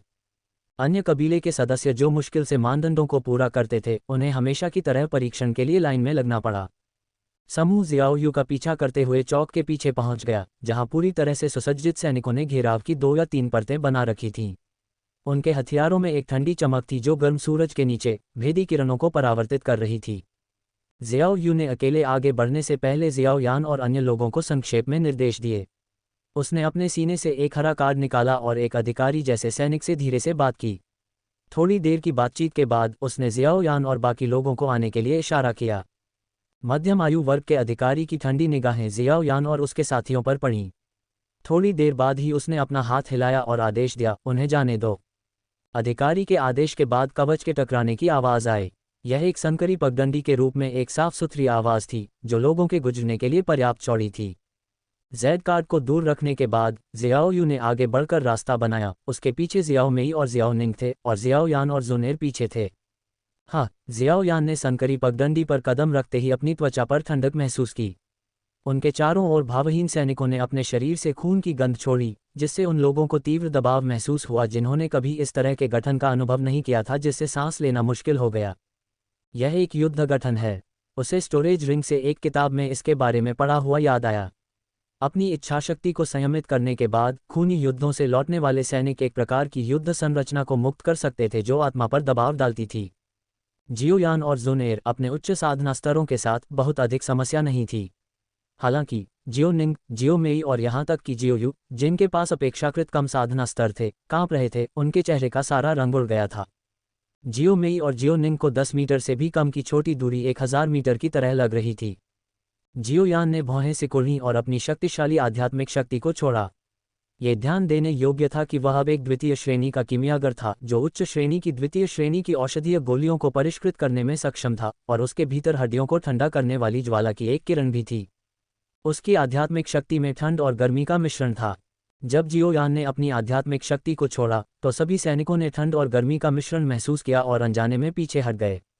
यहाँ तक कि प्रमुख अधिकारी ने भी आधा कदम पीछे हट लिया। इस समय पूरा दमनकारी गठन बिखर गया था। जियो यू और अन्य लोग जल्दी से जियो यान की ओर देखने लगे क्योंकि उन्हें पीछे से गर्मी की लहर महसूस हुई और बर्फीली ठंड गायब हो गई। इसमें कोई संदेह नहीं था कि यह उसी का काम था। सभी सैनिकों ने आश्चर्य से जियो यान को देखा। उनका गठन एक किशोर द्वारा चकनाचूर कर दिया गया था। तुम क्या देख रहे हो? जल्दी करो और आगे बढ़ो। तुम रास्ता क्यों रोक रहे हो? जियो यान ने अनजान होने का नाटक किया और उदासीनता से बोला। तभी जियो यू को होश आया और उसने जल्दी से जियो निंग और अन्य लोगों को सनकरे रास्ते से बाहर निकाला। वह अधेड़ उम्र के अधिकारी की ओर मुड़ी और बोली, वरिष्ठ के, क्या आपने जानबूझकर हमारे लिए चीजें मुश्किल बनाने की कोशिश की? अधेड़ उम्र के अधिकारी ने क्षमा मांगते हुए मुस्कुराया, जियो यान की ओर मुड़ा, जो शांत रहा, और मुट्ठी बांधकर कहा, ये जियो कबीले का छोटा कबीला नेता होना चाहिए। मेरे कार्य केवल मेरे कर्तव्य का हिस्सा थे। कृपया मुझे किसी भी अपराध के लिए क्षमा करें। जियाओ यान ने मुट्ठी बांधकर जवाब दिया, कोई बुरा नहीं माना। यह मेरी गलतफहमी थी। जब उसने जियाओ यान और अन्य लोगों को जाते देखा तो मध्यम आयु वर्ग के अधिकारी ने मुस्कुराते हुए कहा, ऐसा लगता है कि प्रशिक्षक रुओ लिन को इस साल एक बेहतरीन छात्र मिलेगा। अध्याय 27, मानव ढाल। जियाओ यू ने राहत की सांस ली और माफ़ी मांगी, माफ़ करें, मुझे नहीं पता था कि ऐसी कोई व्यवस्था है। जियाओ मेई ने डर के मारे कांपते हुए कहा, इससे मैं बहुत डर गई। शुक्र है कि जियाओ यान जी यहाँ थे। जियाओ निंग ने सहमति में जोर से सिर हिलाया। जियाओ मेई की तुलना में उनकी साधना अधिक होने के बावजूद पहले से ही एक स्टारडू प्रैक्टिशनर चरण में वह अभी लगभग गिर ही गए थे। अगर जियाओ यान न होते तो वह पूरी तरह से शर्मिंदा हो जाते। जियाओ यान ने उदासीन तरीके से कहा, मुझे याद है कि अभी अभी किसी ने आत्मविश्वास से उसकी छाती थपथपाई और हमें उसके पीछे चलने के लिए कहा। वह फिर कौन था? जियाओ यू की आंखें किसी को निगलने के लिए लग रही थीं क्योंकि वह उसे घूर रही थी। बिना कोई जवाब दिए उसने ठंडी सांस ली और तेजी से एक खुले हरे रंग के तंबू की ओर चल दी। यूए, इस युवती को देखने दो कि तुम मोटी हो गई हो या नहीं। जियाओ यू अभी बड़े हरे रंग के तंबू के पास ही पहुंची थी कि लाल रंग की एक चमक तेजी से उसकी ओर झपटी। एक महिला की हंसी तुरंत जियाओ यान और अन्य लोगों के कानों तक पहुंची। लाल रंग की महिला ने जियाओ यू को अपनी बाहों में भरते हुए हंसी। उसके हाथ फुर्तीले सांपों की तरह थे जो जियाओ यू की पतली कमर के चारों ओर घूम रहे थे और यहाँ तक कि उसकी स्कर्ट को उसकी जांघों के साथ ऊपर खिसकाने की कोशिश कर रहे थे। तुम बदतमीज लड़की हो, मुझसे दूर हो जाओ। जियाओ यू ने जल्दी से अपनी स्कर्ट को ढक लिया और अनियंत्रित जेड जैसे हाथ को पकड़ लिया और महिला को अपने से दूर धकेल दिया। लाल रंग की महिला के साथ एक चंचल हाथापाई के बाद जियाओ यू ने पलटकर उसे जियाओ यान और अन्य लोगों से मिलवाया। ये जिया नान अकादमी से मेरी अच्छी बहन है। उसका नाम जूनी है। उसकी साधना मुझसे भी अधिक है। वह पहले से ही 4 स्टार डू प्रैक्टिशनर है। ये सुनकर जियाओ यान ने आखिरकार अपनी नज़रें अपने सामने खड़ी लाल रंग की महिला पर घुमाईं। जूनी का सुंदर चेहरा एक चमकदार मुस्कान से सजी हुई थी। उसके लंबे भूरे रंग के बाल लापरवाही से एक पोनीटेल में बंधे हुए थे। हालांकि उसकी शक्ल जियाओ यू से थोड़ी कमतर थी, लेकिन उसका शरीर इतना कामुक था कि उसकी तुलना परमाणु बम से की जा सकती थी। जब उसने जियाओ यू को गले लगाया तो जो दबाव पैदा हुआ वह उसके कपड़ों की मजबूती के बारे में चिंता करने के लिए पर्याप्त था। उसका उग्र और शैतानी रूप पुरुषों को बहुत आकर्षित करता था। परीक्षण में उत्तीर्ण होने वाले कई युवा पुरुष अपनी आंखों को उसके वक्ष की लहरों पर विवेकपूर्ण तरीके से घुमाने से रोक नहीं पाए। मैं आपको परिचय कराता हूँ। यह जुनेर है, हमारे कबीले की महान सुंदरी। यह जियाओ मेई है, यहाँ की सबसे छोटी प्यारी। जियाओ निंग, मेरा भाई जो अब एक डू प्रैक्टिशनर है। और यह जियाओ यान है। जियाओ यान का नाम सुनते ही जूनी का चेहरा उत्सुकता से चमक उठा। तो तुम जियाओ यान हो? तुम बहुत सुंदर हो, बिल्कुल भी वैसी नहीं जैसा जियाओ यू ने तुम्हारा वर्णन किया है। ओह, जियाओ यान ने घबराई हुई जियाओ यू को देखते हुए कहा। जियाओ यू ने जल्दी से जूनी का मुंह बंद किया और कहा, मैंने हर जगह तुम्हारे बारे में बुरा भला नहीं कहा है। उसने बस एक बार मुझे नींद में बात करते हुए सुन लिया था। जियाओ यान ने मुस्कुराते हुए चिढ़ाते हुए कहा, तुम मेरे बारे में सपना देखती हो। तुमने किस बारे में सपना देखा? निश्चित रूप से नहीं। जियाओ यू का सुंदर चेहरा लाल हो गया और उसकी लंबी टांगें सहज रूप से जियाओ यान की जांघों की ओर मुड़ गईं। हालांकि परिणाम पहले जैसा ही था। जियाओ यान ने आसानी से एक हाथ से उसके टखने को पकड़ लिया। क्या फिर से ऐसा करना चाहती हो? जियाओ यू तुरंत घबरा गई, उसकी आवाज़ में विनती की झलक थी। नहीं, यहाँ नहीं, ये कबीला नहीं है। जियाओ यान ने अपने दूसरे हाथ से उसकी पिंडली को हल्के से चुटकी काटी, हंसा और फिर उसके पैर को छोड़ दिया। जूनी ने मजाक में कहा, ओह माय, एक आदमी ने वास्तव में यूएर के खूबसूरत पैर को छुआ है। अगर अकादमी के पुरुष छात्रों को पता चल गया तो क्या वे ईर्ष्या में रोएंगे? बकवास बंद करो, हमें अभी भी उन्हें परीक्षा देने के लिए लाना है। जियाओ यू ने अपनी शरारती सबसे अच्छी दोस्त को दूर धकेल दिया, हंसते हुए डांटते हुए। जब बातचीत गंभीर हो गई तो जूनी ने तुरंत हंसना बंद कर दिया और जियाओ यान और अन्य लोगों को बड़े तंबू की ओर ले गई। एक पल सोचने के बाद उसने जियाओ यू से फुसफुसाते हुए कहा, वैसे वह लड़का लुओबो इस साल की भर्ती टीम का हिस्सा है और वह प्रभारी भी है। मैंने सुना है कि वह 4 स्टार डू प्रैक्टिशनर के पद पर पदोन्नत हो गया है। जियाओ यू का मुस्कुराता हुआ चेहरा तुरंत काला पड़ गया।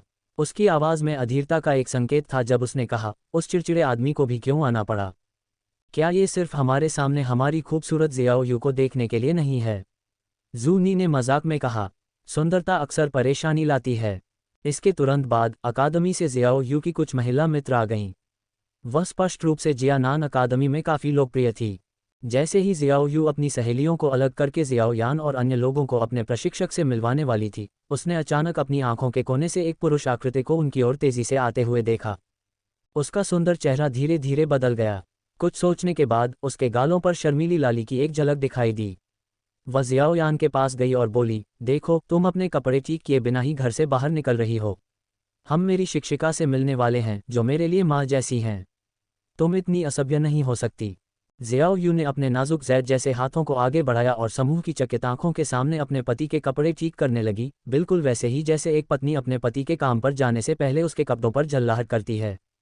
ओह, जियाओ यू की महिला मित्रों का समूह हैरान था, एक दूसरे को उसके पहले कभी न देखे गए शर्मीले व्यवहार को देखकर हैरान था। उसकी आवाज़ और हरकतें बचपन के प्रेमियों जैसी थीं।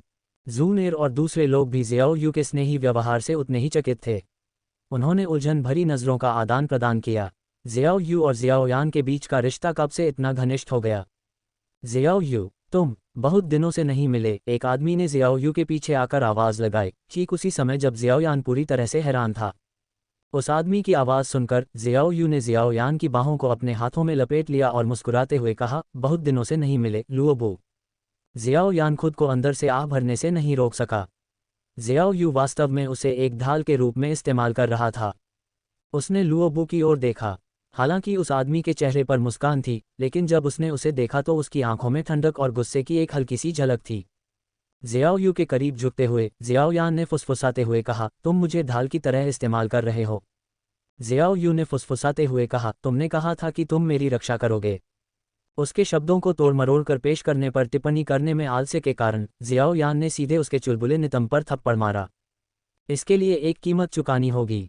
जियाओ यू एक डरी हुई खरगोश की तरह उछल पड़ी, अपनी मुठ्ठियां भींच लीं और शर्मिंदगी और गुस्से के मिश्रण के साथ जियाओ यान को घूरने लगी। यह आदमी और भी ज्यादा उग्र होता जा रहा था।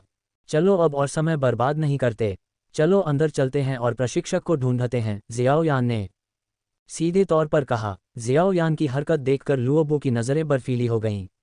उसने जियाओ यान को रोकने के लिए अपना हाथ बढ़ाया और चिलचिलाती धूप में बैठे नए छात्रों की ओर इशारा करते हुए कहा, माफ़ करें, प्रशिक्षक अभी व्यस्त हैं, कृपया आधे घंटे तक बाहर प्रतीक्षा करें।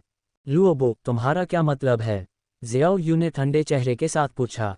हे, इन दिनों नए छात्रों का स्वभाव और भी ज्यादा उग्र होता जा रहा है। अपनी तीक्ष्णता को थोड़ा कम करना उनके अपने भले के लिए है, ताकि अकादमी में उनके भविष्य के जीवन में उनकी मदद हो सके। यह एक वरिष्ठ छात्र का ईमानदार इरादा है, लुओबू ने पाखंडी मुस्कान के साथ कहा। तुम बकवास कर रहे हो। मैं शायद दूसरों की परवाह न करूं, लेकिन तुम मेरे कबीले के सदस्यों के साथ खिलवाड़ करने की हिम्मत कर रहे हो। ज़ियाओ यू का सुंदर चेहरा बर्फ की तरह ठंडा था, जो उसकी हरकतों को बिल्कुल भी पसंद नहीं कर रहा था। ज़ियाओ कबीले के सदस्य एक दूसरे के प्रति बहुत सुरक्षात्मक थे। जब से प्रशिक्षक ने मुझे भर्ती का प्रभारी बनाया है, मेरे नियम ही नियम हैं। लुओबू का मुंह फड़क उठा। ज़ियाओ यू द्वारा सबके सामने उसका सामना करने से इनकार करने से भी उसके दिल में गुस्सा और ईर्ष्या भड़क उठी। तुम, ज़ियाओ यू ज़ियाओयान के सामने खड़ा हुआ और बोला, उससे परेशान मत हो। हम अभी प्रशिक्षक को ढूंढने जा रहे हैं। ओह, भाई लुओबू, लगता है यहाँ कुछ परेशानी है। चल रहे विवाद के बीच तंबू की छाया से पुरुषों का एक समूह उभरा, सभी के चेहरे पर बड़ी मुस्कान थी। इन सभी पुरुषों ने अपनी छाती पर सुनहरे सितारे लगाए हुए थे। कुछ नहीं है, बस यह नया छात्र बाहर जाकर धूप का आनंद नहीं लेना चाहता, लुओबू ने एक सहज हंसी के साथ कहा। उसके शब्दों में व्यंग्य था जिसे सभी ने समझ लिया। पुरुषों के समूह ने मुस्कुराहट का आदान प्रदान किया और ज़ियाओयान की ओर उनकी निगाहें अमित्र हो गईं। नहीं चाहता हो। जो लोग अपने वरिष्ठों का सम्मान करना नहीं जानते, उन्हें अकादमी में प्रवेश करने का कोई अधिकार नहीं है। बेहतर होगा कि तुम भाग जाओ।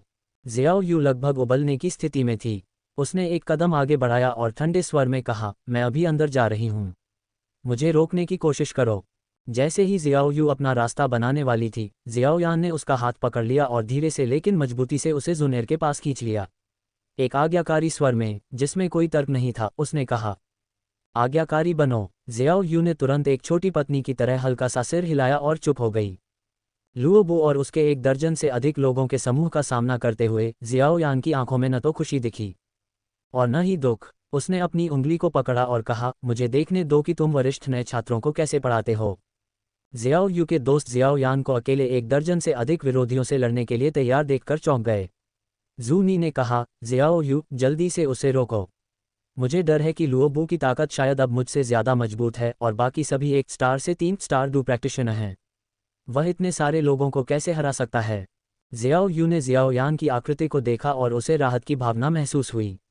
शो देखने के अंदाज में उसने कहा, लुओबू और बाकी लोग आज कितने दुखी होंगे, यह इस बात पर निर्भर करता है कि वह आदमी कल रात कितनी अच्छी तरह सोया था। अगर वह बिस्तर के गलत तरफ से उठा, तो प्रशिक्षक भी ज़्यादा कुछ नहीं कर पाएगा। अध्याय 28, बिस्तर के क्रोधी हिस्से पर जागना। लुओबू ने एक भयावह हंसी निकाली जब उसने ज़ियाओयान को देखा, जो अपनी पीठ के पीछे एक हाथ रखे हुए खड़ा था और अपनी उंगली को हुक कर रहा था। जियानान अकादमी में कई साल बिताने के बाद उसने ज़ियाओयान जैसे कई विद्रोही नए छात्रों को देखा था। एक बार अपने गृहनगर में एक तथाकथित प्रतिभाशाली व्यक्ति के रूप में उसने भी विरोध करने की कोशिश की थी, लेकिन उसका अंत काफ़ी दुखद रहा था। भर्ती के दौरान नए छात्रों के अहंकार को नियंत्रित करना जियानान अकादमी में एक अलिखित नियम बन गया था। इनमें से अधिकांश नए छात्रों का उनके अपने छोटे से क्षेत्र में शायद ही कभी मजाक उड़ाया जाता था या उन्हें कमतर आंका जाता था और वे अहंकार से भरे हुए अकादमी में प्रवेश करते थे। प्रतिभाओं से भरी जियानान अकादमी में इस तरह के रवैये के साथ प्रवेश करने से अक्सर गंभीर असफलताएं और अनावश्यक परेशानी होती थी। इसलिए नए छात्रों को उनकी क्षमताओं को स्पष्ट रूप से समझाना और भर्ती प्रक्रिया के दौरान उनके कच्चे अहंकार को दूर करना आवश्यक और व्यावहारिक दोनों ही माना जाता था। लुओबू ने एक स्टार डू प्रैक्टिशनर जीला की ओर सिर हिलाया, जिसने अपनी मुठियां भींच लीं। एक बेहोश डूक्यू ने उन्हें ढक लिया और वह दुष्टता से हंसा। जब जीला ने पिछले साल जियानान अकादमी में प्रवेश लिया था, तो उसने भी प्रतिरोध करने के लिए अपनी प्रतिभा पर भरोसा किया था। हालांकि एक स्टार डू प्रैक्टिशनर की ताकत वाले एक वरिष्ठ ने उसे सिर्फ एक मुक्का मारकर कठोर सबक सिखाया था। उसे आधे घंटे तक बाहर जाकर चिलचिलाती धूप में खड़े रहने के लिए मजबूर होना पड़ा। इस अपमानजनक व्यक्तिगत अनुभव ने जीला को नए छात्रों को देखते ही उनकी भावना को कुचलने का विकृत आनंद दिया। अब ज़ियाओयान का सभी को चुनौती देने का भ्रम उसे एक मूर्खतापूर्ण सपना लग रहा था। ज़ियाओयान ने अपना सिर हिलाया और कहा, आप सभी एक साथ आ सकते हैं। मैंने अभी तक नाश्ता भी नहीं किया है और मैं बहुत भूखा हूँ। ज़ियाओयान की बातें सुनकर जीला की पलकें फड़क उठीं और उसके अंदर गुस्सा उमड़ आया। ऐसे समय में नाश्ते के बारे में सोचना, ठीक है, बहुत बढ़िया, मैं सुनिश्चित करूंगा कि तुम्हें अच्छी तरह से खाना मिले। गेला का शरीर आगे की ओर झुका और उसने अपनी दाहिनी मुट्ठी कस ली। डूक्यू ने उसके चारों ओर घेरा बनाया और जोर से उसने ज़ियाओयान के सिर पर एक क्रूर वार किया। उसने शुरू में ज़ियाओयान को सिर्फ पीटने के बारे में सोचा था, लेकिन अब उसने अपना मन बदल लिया था। वह चाहता था कि जियाओयान को ले जाया जाए और वह इस नामांकन को पूरी तरह से छोड़ दे। जियानान अकादमी के कुछ छात्र जो भर्ती के प्रभारी थे, उनकी भौहें तंग गईं। इस आदमी ने तो डू तकनीक का भी इस्तेमाल किया। जियाओयान ने अंदर ही अंदर आह भरी क्योंकि उसकी दृष्टि में मुट्ठी तेजी से फैल रही थी। उसकी सलाह को नज़रअंदाज करने के तुरंत परिणाम होंगे। मुट्ठी उसके पास पहुंचने से ठीक पहले जियाओयान ने अपनी उंगली बाहर निकाली और उसे हल्के से थपथपाया। क्या? गेला ने चाहे जितना भी जोर लगाया हो, मुट्ठी स्थिर रही। ऐसा लग रहा था जैसे उसने किसी पहाड़ पर वार किया हो। उसके सामने खड़े आदमी में अथाह ताकत थी। जियाओयान ने जम्हाई ली और धीरे से कहा, तुम्हारी गति धीमी है, तुम्हारी ताकत कम है, तुम्हारी डू तकनीक औसत दर्जे की है। क्या तुम वाकई जियानान अकादमी के छात्र हो? गेला की ठोड़ी पर एक साधारण किक ने उसे पतंग की तरह पीछे की ओर उड़ा दिया जिसकी डोरी कट गई हो। इस हल्के फुल्के मजाकिया लहजे ने आसपास की भीड़ को अचंभित कर दिया। हैरान निगाहें गेला पर टिकी थीं, जो बेहोश होकर जमीन पर लेटा हुआ था। यह विश्वास करना मुश्किल था कि एक नया छात्र इतनी आसानी से एक स्टार डू प्रैक्टिशनर को हरा सकता है।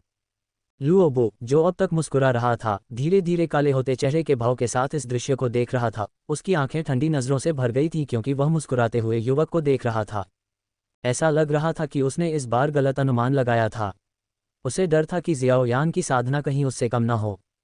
जियाओयान एक नया छात्र था, इसका मतलब था कि वह निश्चित रूप से 20 साल से कम उम्र का था। यह आश्चर्यजनक था कि एक छोटे से शहर से इतनी प्रतिभा निकल सकती है। एक हाथ अभी भी अपनी पीठ के पीछे रखते हुए जियाओयान ने लुओबो को देखा, जिसका चेहरा ठंड से भरा हुआ था, और कहा, सब लोग एक साथ मेरे पास आओ। अगर अकादमी में प्रवेश करने का मतलब हर दिन चींटियों और उनके तथाकथित नियमों से निपटना है, तो ये कष्टप्रद होने वाला है। तुमने मुझे, लुओबो, चींटी कहने की हिम्मत की। हमला करो, तुम सब हमला करो। लुओबो ने अपनी स्टोरेज रिंग से एक जादुई क्रिस्टल भाला निकाला। दानव कोर से बने हथियार डू तकनीक को और भी शक्तिशाली बना सकते हैं। यूए, जल्दी से प्रशिक्षक को बुलाओ। लुओबो पागल हो गया है, वह एक जादुई क्रिस्टल हथियार भी ले आया है। चाहे आपका चचेरा भाई कितना भी ताकतवर क्यों न हो, वह अकेले 1 दर्जन से ज्यादा लोगों का सामना नहीं कर सकता। जियाओ यू के करीबी दोस्त जब इस स्थिति को देखते थे तो वे घबराकर चिल्ला उठते थे। यह अब ऐसी स्थिति नहीं थी जिसे मजाकिया मजाक से टाला जा सके। एक भी गलती गंभीर मुसीबत का कारण बन सकती थी। ये चींटियां जियाओयान गेगे को जरा भी नुकसान नहीं पहुंचा सकती, जोनेर ने मीठी मुस्कान के साथ कहा। जब बात खेत में खड़े युवक की आई, तो उसे उस पर किसी और से ज्यादा भरोसा था।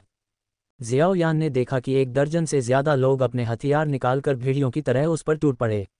उसने नज़ाकत की परवाह न करते हुए डू तकनीक का इस्तेमाल करने की तैयारी की। पिछले 10 सालों में जियाओयान ने सिर्फ 2 डू तकनीक का अभ्यास किया है। एक हाई जुबान ऑक्टेन ब्लास्ट था, जिसे उसने महारत के एक बड़े स्तर तक विकसित किया था। दूसरी लो फ्लेम स्प्लिटिंग सुनामी थी। भाग्य ने मेहनती का साथ दिया और लंबे समय तक अभ्यास करने के बाद वह आखिरकार एक छोटे स्तर पर पहुंच गया। इसमें महारत हासिल है। उसने अपना हाथ अपने लबादे में डाला और कपड़े के किनारे को पकड़ा, अपनी आस्तीन को एक अस्थायी भारी जुबान शासक के रूप में इस्तेमाल किया। अपने पूरे शरीर में डुक्यूई को घुमाते हुए उसने अपनी आस्तीन को आगे की ओर घुमाया। यह इसकी शक्ति का एक नमूना मात्र था। ज्वाला विभक्त सुनामी। एक भयानक, अदृश्य गर्मी की लहर पहाड़ों और समुद्रों को उल्टने की गति के साथ आगे बढ़ी। गश, लुओबू सबसे आगे था और हमले का खामियाजा भुगतना पड़ा। उसने अपनी छाती पर एक अदृश्य भारी झटका महसूस किया क्योंकि एक चिलचिलाती गर्मी उसके शरीर पर आक्रमण कर रही थी, जिससे उसका पहले से ठंडा चेहरा पीला पड़ गया। उसका शरीर तुरंत पीछे की ओर चला गया और उसने मुंह में ताज़ा खून थूक दिया। धमाका। उसके पीछे आने वाले गुर्गों का भी यही हश्र हुआ। देखने वालों को ऐसा लगा जैसे वे गिरने का नाटक कर रहे थे, क्योंकि जियोयान ने उन्हें छुआ तक नहीं था। फिर भी वे सभी जमीन पर पड़े थे, लगातार दर्द से कराह रहे थे। 10 मीटर से ज्यादा पीछे फेंके जाने के बाद लुओबू तपती हुई पत्थर की जमीन पर जोर से गिर पड़ा। थोड़ा सा हिलने के बाद उसने दूर खड़े उस युवक को देखा जिसका चेहरा डर से भरा हुआ था।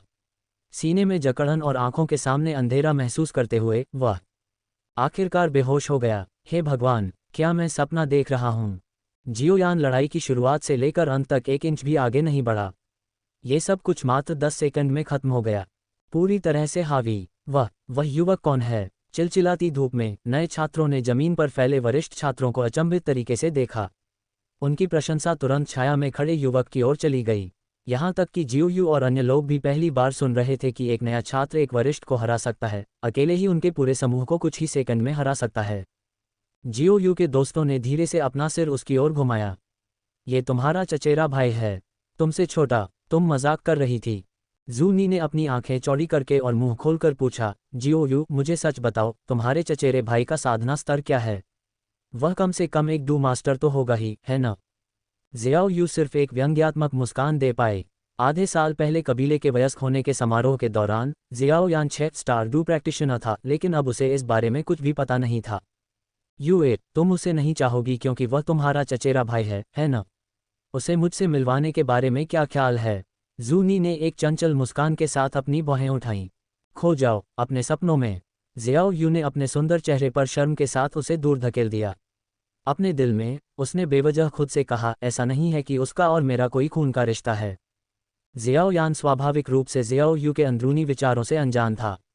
उसने अपनी थोड़ी जली हुई आस्तीन पर नज़र डाली और संतुष्टि में सिर हिलाया। वास्तव में एक डी क्लास डू तकनीक के योग्य हथियार का उपयोग किए बिना भी एक आकस्मिक झटका ऐसी शक्ति को उजागर कर सकता है। फ्लेम स्प्लिटिंग सुनामी ने अभी अपनी आधी क्षमता भी नहीं दिखाई थी, लेकिन जियाओ यान पहले से ही काफ़ी संतुष्ट था। जब इसे हैवी जुबान रूलर के साथ इस्तेमाल किया जाता तो इसमें कोई संदेह नहीं था कि इसकी शक्ति भयानक होगी। हे, इस छोटे लड़के की साधना और प्रतिभा बहुत ऊंची है। ऐसा लगता है कि इस बार मुझे कोई खजाना मिल गया है। एक कोमल हंसी जिसने जियाओ यान के दिल को नर्म कर दिया, तंबू से बाहर गूंज उठी। जैसे ही तंबू का पर्दा धीरे धीरे खुला, पानी की तरह कोमल एक परिपक्व महिला अंदर से प्रकट हुई। महिला को देखते ही जियाओ यू और अन्य लोगों ने भी अपनी हंसी दबा ली और सम्मानपूर्वक कहा, प्रशिक्षक रोलिंग। अध्याय 29, संभावित मूल्य वर्गीकरण। जियाओ यान की शक्तिशाली आध्यात्मिक शक्ति ने महसूस किया कि प्रशिक्षक रोलिंग के प्रकट होने के बाद तंबू में कुछ युवा पुरुष छात्रों की निगाहें चुपचाप भावुक हो गई थीं। वे उसे जो नजरें दे रहे थे उनमें भी एक अकथनीय भावना थी। वह कांपने से खुद को नहीं रोक सका। कुछ युवा हमेशा ऐसी महिलाओं को पसंद करते थे जो उनसे ज्यादा परिपक्व हों। ओह, इसे ही परिपक्व महिला के लिए प्राथमिकता कहा जाता है। जियाओ यू और उसके करीबी दोस्त जल्दी से प्रशिक्षक के चारों ओर इकट्ठा हो गए और उसके चारों ओर उत्साह से बातें करने लगे। प्रशिक्षक रोलिंग, हे यूएर ने आपको बहुत याद किया है। जियाओ यू ने हंसते हुए अपने प्रशिक्षक की कमर को गले लगाने के लिए दौड़ लगाए। प्रशिक्षक रोलिंग ने धीरे से मुस्कुराते हुए जियाओ यू के बालों को सहलाया और कहा, हे यूएर, क्या तुमने अपनी छुट्टियों का आनंद लिया? हर दिन प्रशिक्षक रोलिंग को याद करने के अलावा बाकी सब बढ़िया था। ओह, तुम हमेशा अपने शब्दों में इतने मधुर होते हो। थोड़ी देर की बातचीत के बाद प्रशिक्षक रोलिंग ने गिरे हुए छात्रों को अवाक भाव से देखा और अपना सिर हिलाया। तुमने वाकई बहुत हंगामा किया, है न? घायलों को छायादार जगह पर ले जाओ और डॉक्टर को बुलाओ। बाकी नए छात्र अपनी क्षमता का मूल्यांकन करवाने के लिए टैंक में आ जाओ। प्रशिक्षक रोलिंग के शब्दों को सुनकर नए छात्र जो चिलचिलाती धूप में सुअर की तरह तप रहे थे, उन्हें एक उद्धारकर्ता दिखाई दिया और वे खुशी से टैंक में प्रवेश कर गए। जियाओ यान ने जियाओ निंग और जियाओ मेई को सिर हिलाकर इशारा किया कि वे उसके पीछे अंदर आ जाएं। चलो जुन ए, हमें भी अंदर जाना चाहिए।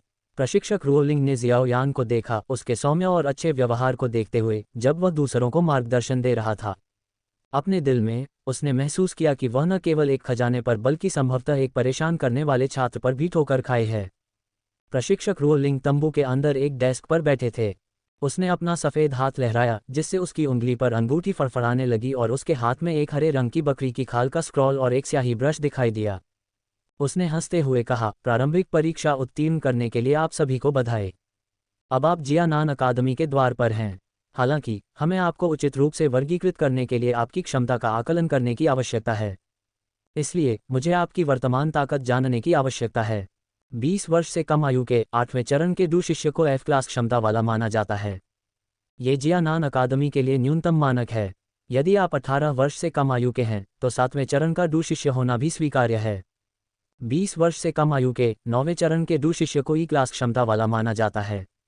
1 star do practitioner D class है, 2 star do practitioner C class है और इसी तरह। 5 स्टार डू प्रैक्टिशनर के लिए उच्चतम वर्ग S क्लास है। उम्र जितनी कम होगी, वर्गीकरण उतना ही अधिक समायोजित किया जाएगा। प्रशिक्षक रोलिंग ने वर्गीकरण मानकों को धीरे से समझाया, जिस पर जियाओ यू ने पहले ही जियाओ निंग और अन्य लोगों के साथ चर्चा की थी। जियाओ यू के साथ आए लोग जियाओ कबीले द्वारा चुने गए कुलीन थे। एस क्लास का संभावित नया छात्र कुछ ऐसा है जिसे जियानान अकादमी ने पिछले एक दशक में केवल एक व्यक्ति में देखा है। अब ये एक छोटी चुड़ैल अकादमी में काफ़ी मशहूर है। इस बिंदु पर प्रशिक्षक रोलिंग की नज़र धीरे से जियाओ यान और जुनेर पर पड़ी। उनकी धारणा में इन दोनों में सबसे अधिक क्षमता थी, हालांकि उन्हें उनकी सटीक कक्षा के बारे में निश्चित नहीं था। जियाओयान ने उत्सुकता से अपने बगल में जियाओयू से पूछा, ये छोटी चुड़ैल कौन है? छोटी चुड़ैल हु जिया को संदर्भित करती है, जो जियानान अकादमी के आउटर अकादमी के उप प्रधानाध्यापक की पोती है। वह बेहद प्रतिभाशाली है और युद्ध में मजबूत है। हालांकि इस व्यक्ति को महिलाएं पसंद हैं। जियोयू ने अपनी बात खत्म करते हुए कांपने से खुद को नहीं रोक पाया। ओह जुनेर, तुम्हें सावधान रहना चाहिए, जियोयान ने उसे गंभीर आंखों से याद दिलाया। हे जुनेर को लगता है कि जियोयान गेगे को सावधान रहना चाहिए। हर जगह फ्लिटिंग मत करो। जब जियाओयान और अन्य लोग बात कर रहे थे तब मूल्यांकन शुरू हो चुका था। प्रशिक्षक रोलिंग की मेज पर एक मूल्यांकन उपकरण था जो किसी व्यक्ति के साधना स्तर और आयु को माप सकता था। अधिकांश छात्र लगभग 19 वर्ष के थे और उनमें से अधिकांश की रेटिंग F और A थी। केवल कुछ ही D थे। जियाओ मेई अभी 16 वर्ष की हुई है, 9वें चरण की डू शिष्या। प्रशिक्षक रोलिंग ने अपने सामने खड़ी कुछ डरपोक लड़की को देखकर थोड़ा आश्चर्यचकित होकर कहा, बुरा नहीं है, C क्लास क्षमता। जियाओयान जी, मेरी क्षमता C है। जियाओ मेई उत्साह से भरी हुई थी और जियाओयान के पास दौड़ी। उसका उच्च क्षमता मूल्य वास्तव में जियाओयान से जुड़ा था, क्योंकि उसने उसकी सहायता के लिए उसे फाउंडेशन बिल्डिंग पिल्स की 2 बोतलें दी थीं। इससे वह 9वें चरण की डू शिष्या तक पहुंच सकी। जियाओयान ने धीरे से मुस्कुराते हुए कहा, यह तुम्हारी अपनी मेहनत का नतीजा है। मैंने तो बस थोड़ी सी मदद की है। जियाओ निंग, 18 साल की, एक स्टार डू प्रैक्टिशनर, जियाओ निंग ने गहरी आवाज में कहा। बुरा नहीं है, तुम भी C क्लास की क्षमता हो। अपने हाथों को कसकर पकड़ते हुए जियाओ निंग सम्मानपूर्वक जियाओयान के पास गया और झुक गया। जियाओयान ने जवाब में बस अपना हाथ हिलाया। जियाओ निंग की एक स्टार डू प्रैक्टिशनर बनने की उपलब्धि भी पूरी तरह से जियाओयान की क्यूई गैदरिंग पिल की वजह से थी। ये कहा जा सकता है कि जियाओयान के बिना आज की जियाओ निंग का अस्तित्व नहीं होता। अगला, जियाओ जुनएर। नाम सुनते ही जियाओयान ने जुनएर के बालों को धीरे से सहलाया और कहा, जाओ और उन्हें चकित करके छोड़ दो। जुनएर ने अपने कंधे उचकाए और जियाओयान की असहाय अभिव्यक्ति की नकल की। अंत में मैं जियाओयान गेगे से आगे नहीं निकल पाऊंगी। जियाओयान ने हंसते हुए कहा, क्या अब तुम मुझसे ईर्ष्या कर रही हो? जुनएर अपना छोटा सा मुंह सिकोड़ते हुए डेस्क पर चली गई और धीरे से बोली, जियाओ जुनएर, 7 स्टार डू प्रैक्टिशनर, 16 साल की। जुनएर की कलाई अकड़ गई और उसके हाथ में ब्रश फिसलकर गिर गया। उसने अपना सिर थोड़ा खुला रखते हुए उठाया और अपने सामने खड़ी खूबसूरत लड़की को देखा। क्या तुम मजाक कर रही हो? लड़की की स्पष्ट आवाज सुनकर तंबू में सन्नाटा छा गया। सभी की आंखें हरे रंग की लड़की पर अचंभित अविश्वास में टिकी हुई थीं। यहां तक कि प्रशिक्षक जुनएर भी तुरंत यह आकलन नहीं कर पाए कि यह प्रतिभा के स्तर की थी। ये तो कमाल की बात थी। डिप्टी हेडमास्टर की पोती से भी ज्यादा मजबूत, और सिर्फ 16 साल की उम्र में। जियाओयान सिर्फ अपने आप पर मुस्कुरा सकता था। जुनएर की साधना की गति वास्तव में अभूतपूर्व थी। अगर उसके पास फ्लेम मंत्र और बोन चिलिंग फ्लेम न होती तो वह बहुत पहले ही आगे निकल चुका होता। एक गहरी सांस लेते हुए प्रशिक्षक रोलिंग ने रजिस्टर में SS क्लास रेटिंग लिखी। मैं तुम्हें SS क्लास दे रहा हूं। हालांकि स्केल पर ऐसा कोई वर्ग नहीं है, लेकिन तुमने स्पष्ट रूप से S क्लास को पार कर लिया है। मैं हेडमास्टर को यह समझाऊंगा। प्रशिक्षक रोलिंग ने एक अभूतपूर्व अपवाद बनाया। अकादमी की छोटी चुड़ैल को आखिरकार एक जोड़ी मिल ही गई, जियाओयू ने खुद से कहा। तंबू नए छात्रों के बीच चर्चाओं से गुलजार था। वे सभी जुनएर की पृष्ठभूमि के बारे में खुलेआम अटकलें लगा रहे थे, बिना उसके बारे में अपनी कल्पनाओं को छिपाने की कोशिश किए। फिर भी जुनएर हमेशा की तरह अलग थलग रही, किसी पर ध्यान नहीं दिया और सीधे जियाओयान के पास लौट गई। जब प्रशिक्षक रोलिंग ने रजिस्टर पर अंतिम नाम देखा तो उसकी अभिव्यक्ति थोड़ी अजीब हो गई, क्योंकि उसने जियाओयान को देखा और कहा, अगला, जियाओयान। जियाओयान धीरे से खड़ा हुआ, डेस्क पर चला गया और कहा, जियाओयान, 16 साल का, 8 स्टार डू प्रैक्टिशनर। उफ। एक कोने में लुओबो और जीला, जो अभी अभी ठीक हुए और होश में आए थे, पानी और कुछ दवा का एक घूंट लेने वाले थे जब उन्होंने सब कुछ थूक दिया। उन दोनों की आंखों में भय और विस्मय का मिश्रण था और वे लगभग घुटनों के बल गिरने वाले थे। 16 साल का, असंभव। एक 8 सितारा डू प्रैक्टिशनर इतना शक्तिशाली कैसे हो सकता है? जैसे ही जियाओयान ने बोलना समाप्त किया, तंबू तीखी ठंडी सांसों की आवाज से भर गया। हैरान और यहां तक कि भयभीत नजरें उसकी ओर उठीं। वे ऐसी भयानक प्रतिभा पर आश्चर्य से भर गए। जब उन्होंने देखा कि जियाओयान ने कितनी आसानी से लुओबो और अन्य को हरा दिया, तो उन्होंने अनुमान लगाया कि जियाओयान के पास डू मास्टर की साधना होनी चाहिए, और अनुमान लगाया कि उसकी उम्र जियाओयू के समान 20 के करीब होगी। लेकिन जियाओयान केवल 16 वर्ष का था और उसका साधना स्तर डू मास्टर के बराबर भी नहीं था। फिर भी उसने एक डू मास्टर की युद्ध शक्ति का प्रदर्शन किया। ये डू मास्टर से भी अधिक भयानक था। 16 वर्ष की आयु में एक 8 सितारा डू प्रैक्टिशनर, जुनएर से भी अधिक और अत्यंत दुर्जय युद्ध शक्ति के साथ। यह एक प्रतिभाशाली व्यक्ति है। प्रशिक्षक रुओ लिंग ने गहरी सांस ली और अपनी आंखें थोड़ी सिकुड़ गईं क्योंकि वह अपने सामने खड़े युवक को देख रही थी। उसकी प्रतिभा और लड़ने की क्षमता लिटिल विच की तुलना में बहुत अधिक मजबूत थी। ज़ियाओ यू के करीबी दोस्त आश्चर्य से सुन्न हो गए थे। जू नी ने पूछा, आपके कबीले के साथ क्या हो रहा है? हर एक पिछले से ज्यादा राक्षसी है। आपका चचेरा भाई बस बहुत राक्षसी है। ज़ियाओ यू के होंठ धीरे धीरे मुस्कुराहट में बदल गए, जैसे कि प्रशंसा खुद पर निर्देशित थी। उसने खुद से ही सोचा, अगर उन्हें पता चले कि ज़ियाओ यान भी एक कीमियागर है तो मुझे डर है कि वे शायद सदमे से बेहोश हो जाएंगे। अध्याय 30 इना academy blazing sky qi refining tower. Xiao यान ने इंस्ट्रक्टर रुओ लिंग को देखा, जिसने अपनी कलम जमीन पर गिरा दी थी और उसे उठाना भूल गई थी। वह असहाय होकर सिर्फ अपने हाथ फैला सकता था। वह इतना हाई प्रोफाइल होने का इरादा नहीं रखता था, बस उसकी ताकत उसे ऐसा करने की इजाज़त नहीं देती थी। एक सौम्य मुस्कान के साथ इंस्ट्रक्टर रुओ लिंग ने अपने हाथ में स्क्रॉल को लपेटते हुए कहा, आज का नामांकन समाप्त हो गया है। हम यहाँ अगले 7 दिनों तक रहेंगे। आज नामांकन करने वाले नए छात्रों को बधाई, आप जल्द ही जियानान अकादमी का हिस्सा बन जाएंगे। मुझे उम्मीद है कि आप सभी इन 7 दिनों के भीतर सब कुछ तैयार कर लेंगे। उसके बाद जियानान अकादमी का फ्लाइंग स्क्वाड्रन वुटान सिटी में पहुंच जाएगा और फिर हम सीधे अकादमी के लिए उड़ान भर सकते हैं। ये सुनकर टेंट में मौजूद सभी लोगों के चेहरों पर खुशी छा गई। जब प्रशिक्षक रुओ लिंग जाने के लिए उठे तो ज़ियाओ यान आगे बढ़ा, कुछ हद तक शर्मिंदा होकर अपनी नाक खुजाई और सूखी हंसी में बोला, प्रशिक्षक रुओ लिंग, मुझे आपसे कुछ और पूछना है। ओह, छोटे प्रतिभाशाली ज़ियाओ यान के पास प्रशिक्षक से पूछने के लिए पहले से ही कुछ है। वह क्या है? प्रशिक्षक रुओ लिंग ने उत्सुकता से पूछा। यह इस तरह है, मैंने ज़ियाओ यू से सुना है कि जियानान अकादमी में एक धधकते आकाश क्यूई शोधन टावर है। मैंने सुना है कि वहाँ एक स्वर्गीय ज्वाला है। क्या ये सच है? ज़ियाओ यान ने धीमी आवाज़ में पूछा। थोड़ा चौंककर प्रशिक्षक रुओ लिंग की भौहें थोड़ी सिकुड़ गईं क्योंकि उसने धीरे से जवाब दिया, जियानान अकादमी में एक धधकते आकाश क्यूई शोधन टावर है, लेकिन आपने जिस स्वर्गीय ज्वाला का उल्लेख किया है वह अकादमी के भीतर केवल एक अफवाह है। मुझे नहीं पता कि यह सच है या नहीं। शायद ऐसा इसलिए है क्योंकि blazing sky qi refining tower के प्रभाव आग से संबंधित हैं, इसलिए ऐसी अफवाहें मौजूद हैं। ज़ियाओ यान की आंखें थोड़ी सिकुड़ गईं, फिर वह धीरे से मुस्कुराया और कहा, अगर प्रशिक्षक रुओ लिंग को कोई आपत्ति नहीं है तो आप इन 7 दिनों के लिए ज़ियाओ कबीले के साथ रह सकते हैं। जियानान अकादमी के बारे में मैं आपसे कई बातें पूछना चाहूँगा। प्रशिक्षक रुओ लिंग की भौहें टेढ़ी हो गईं और उसने हल्के से ज़ियाओ यान के सिर पर थपथपाया और हंसी, तुम बहुत होशियार हो, है न? ठीक है, चूंकि तुम्हारे पास अकादमी के बारे में सवाल हैं, इसलिए एक प्रशिक्षक के तौर पर यह उचित है कि मैं तुम्हें अकादमी से परिचित कराऊं। जियानान अकादमी डूक्यूई महाद्वीप पर एक बहुत प्रसिद्ध अकादमी थी। जियामा साम्राज्य में इसका बहुत प्रभाव था। ताकत के मामले में मिटेर नीलामी घर भी इसकी तुलना में फीका पड़ गया। यदि वे जियानान अकादमी से भर्ती करने वाली टीम को जियाओ कबीले के साथ रख सकते, भले ही जियाओ यान और अन्य लोग अध्ययन करने के लिए वुटान शहर छोड़ दें, उन्हें जियाओ कबीले को निशाना बनाने वाली अन्य ताकतों के बारे में चिंता करने की ज़रूरत नहीं होगी।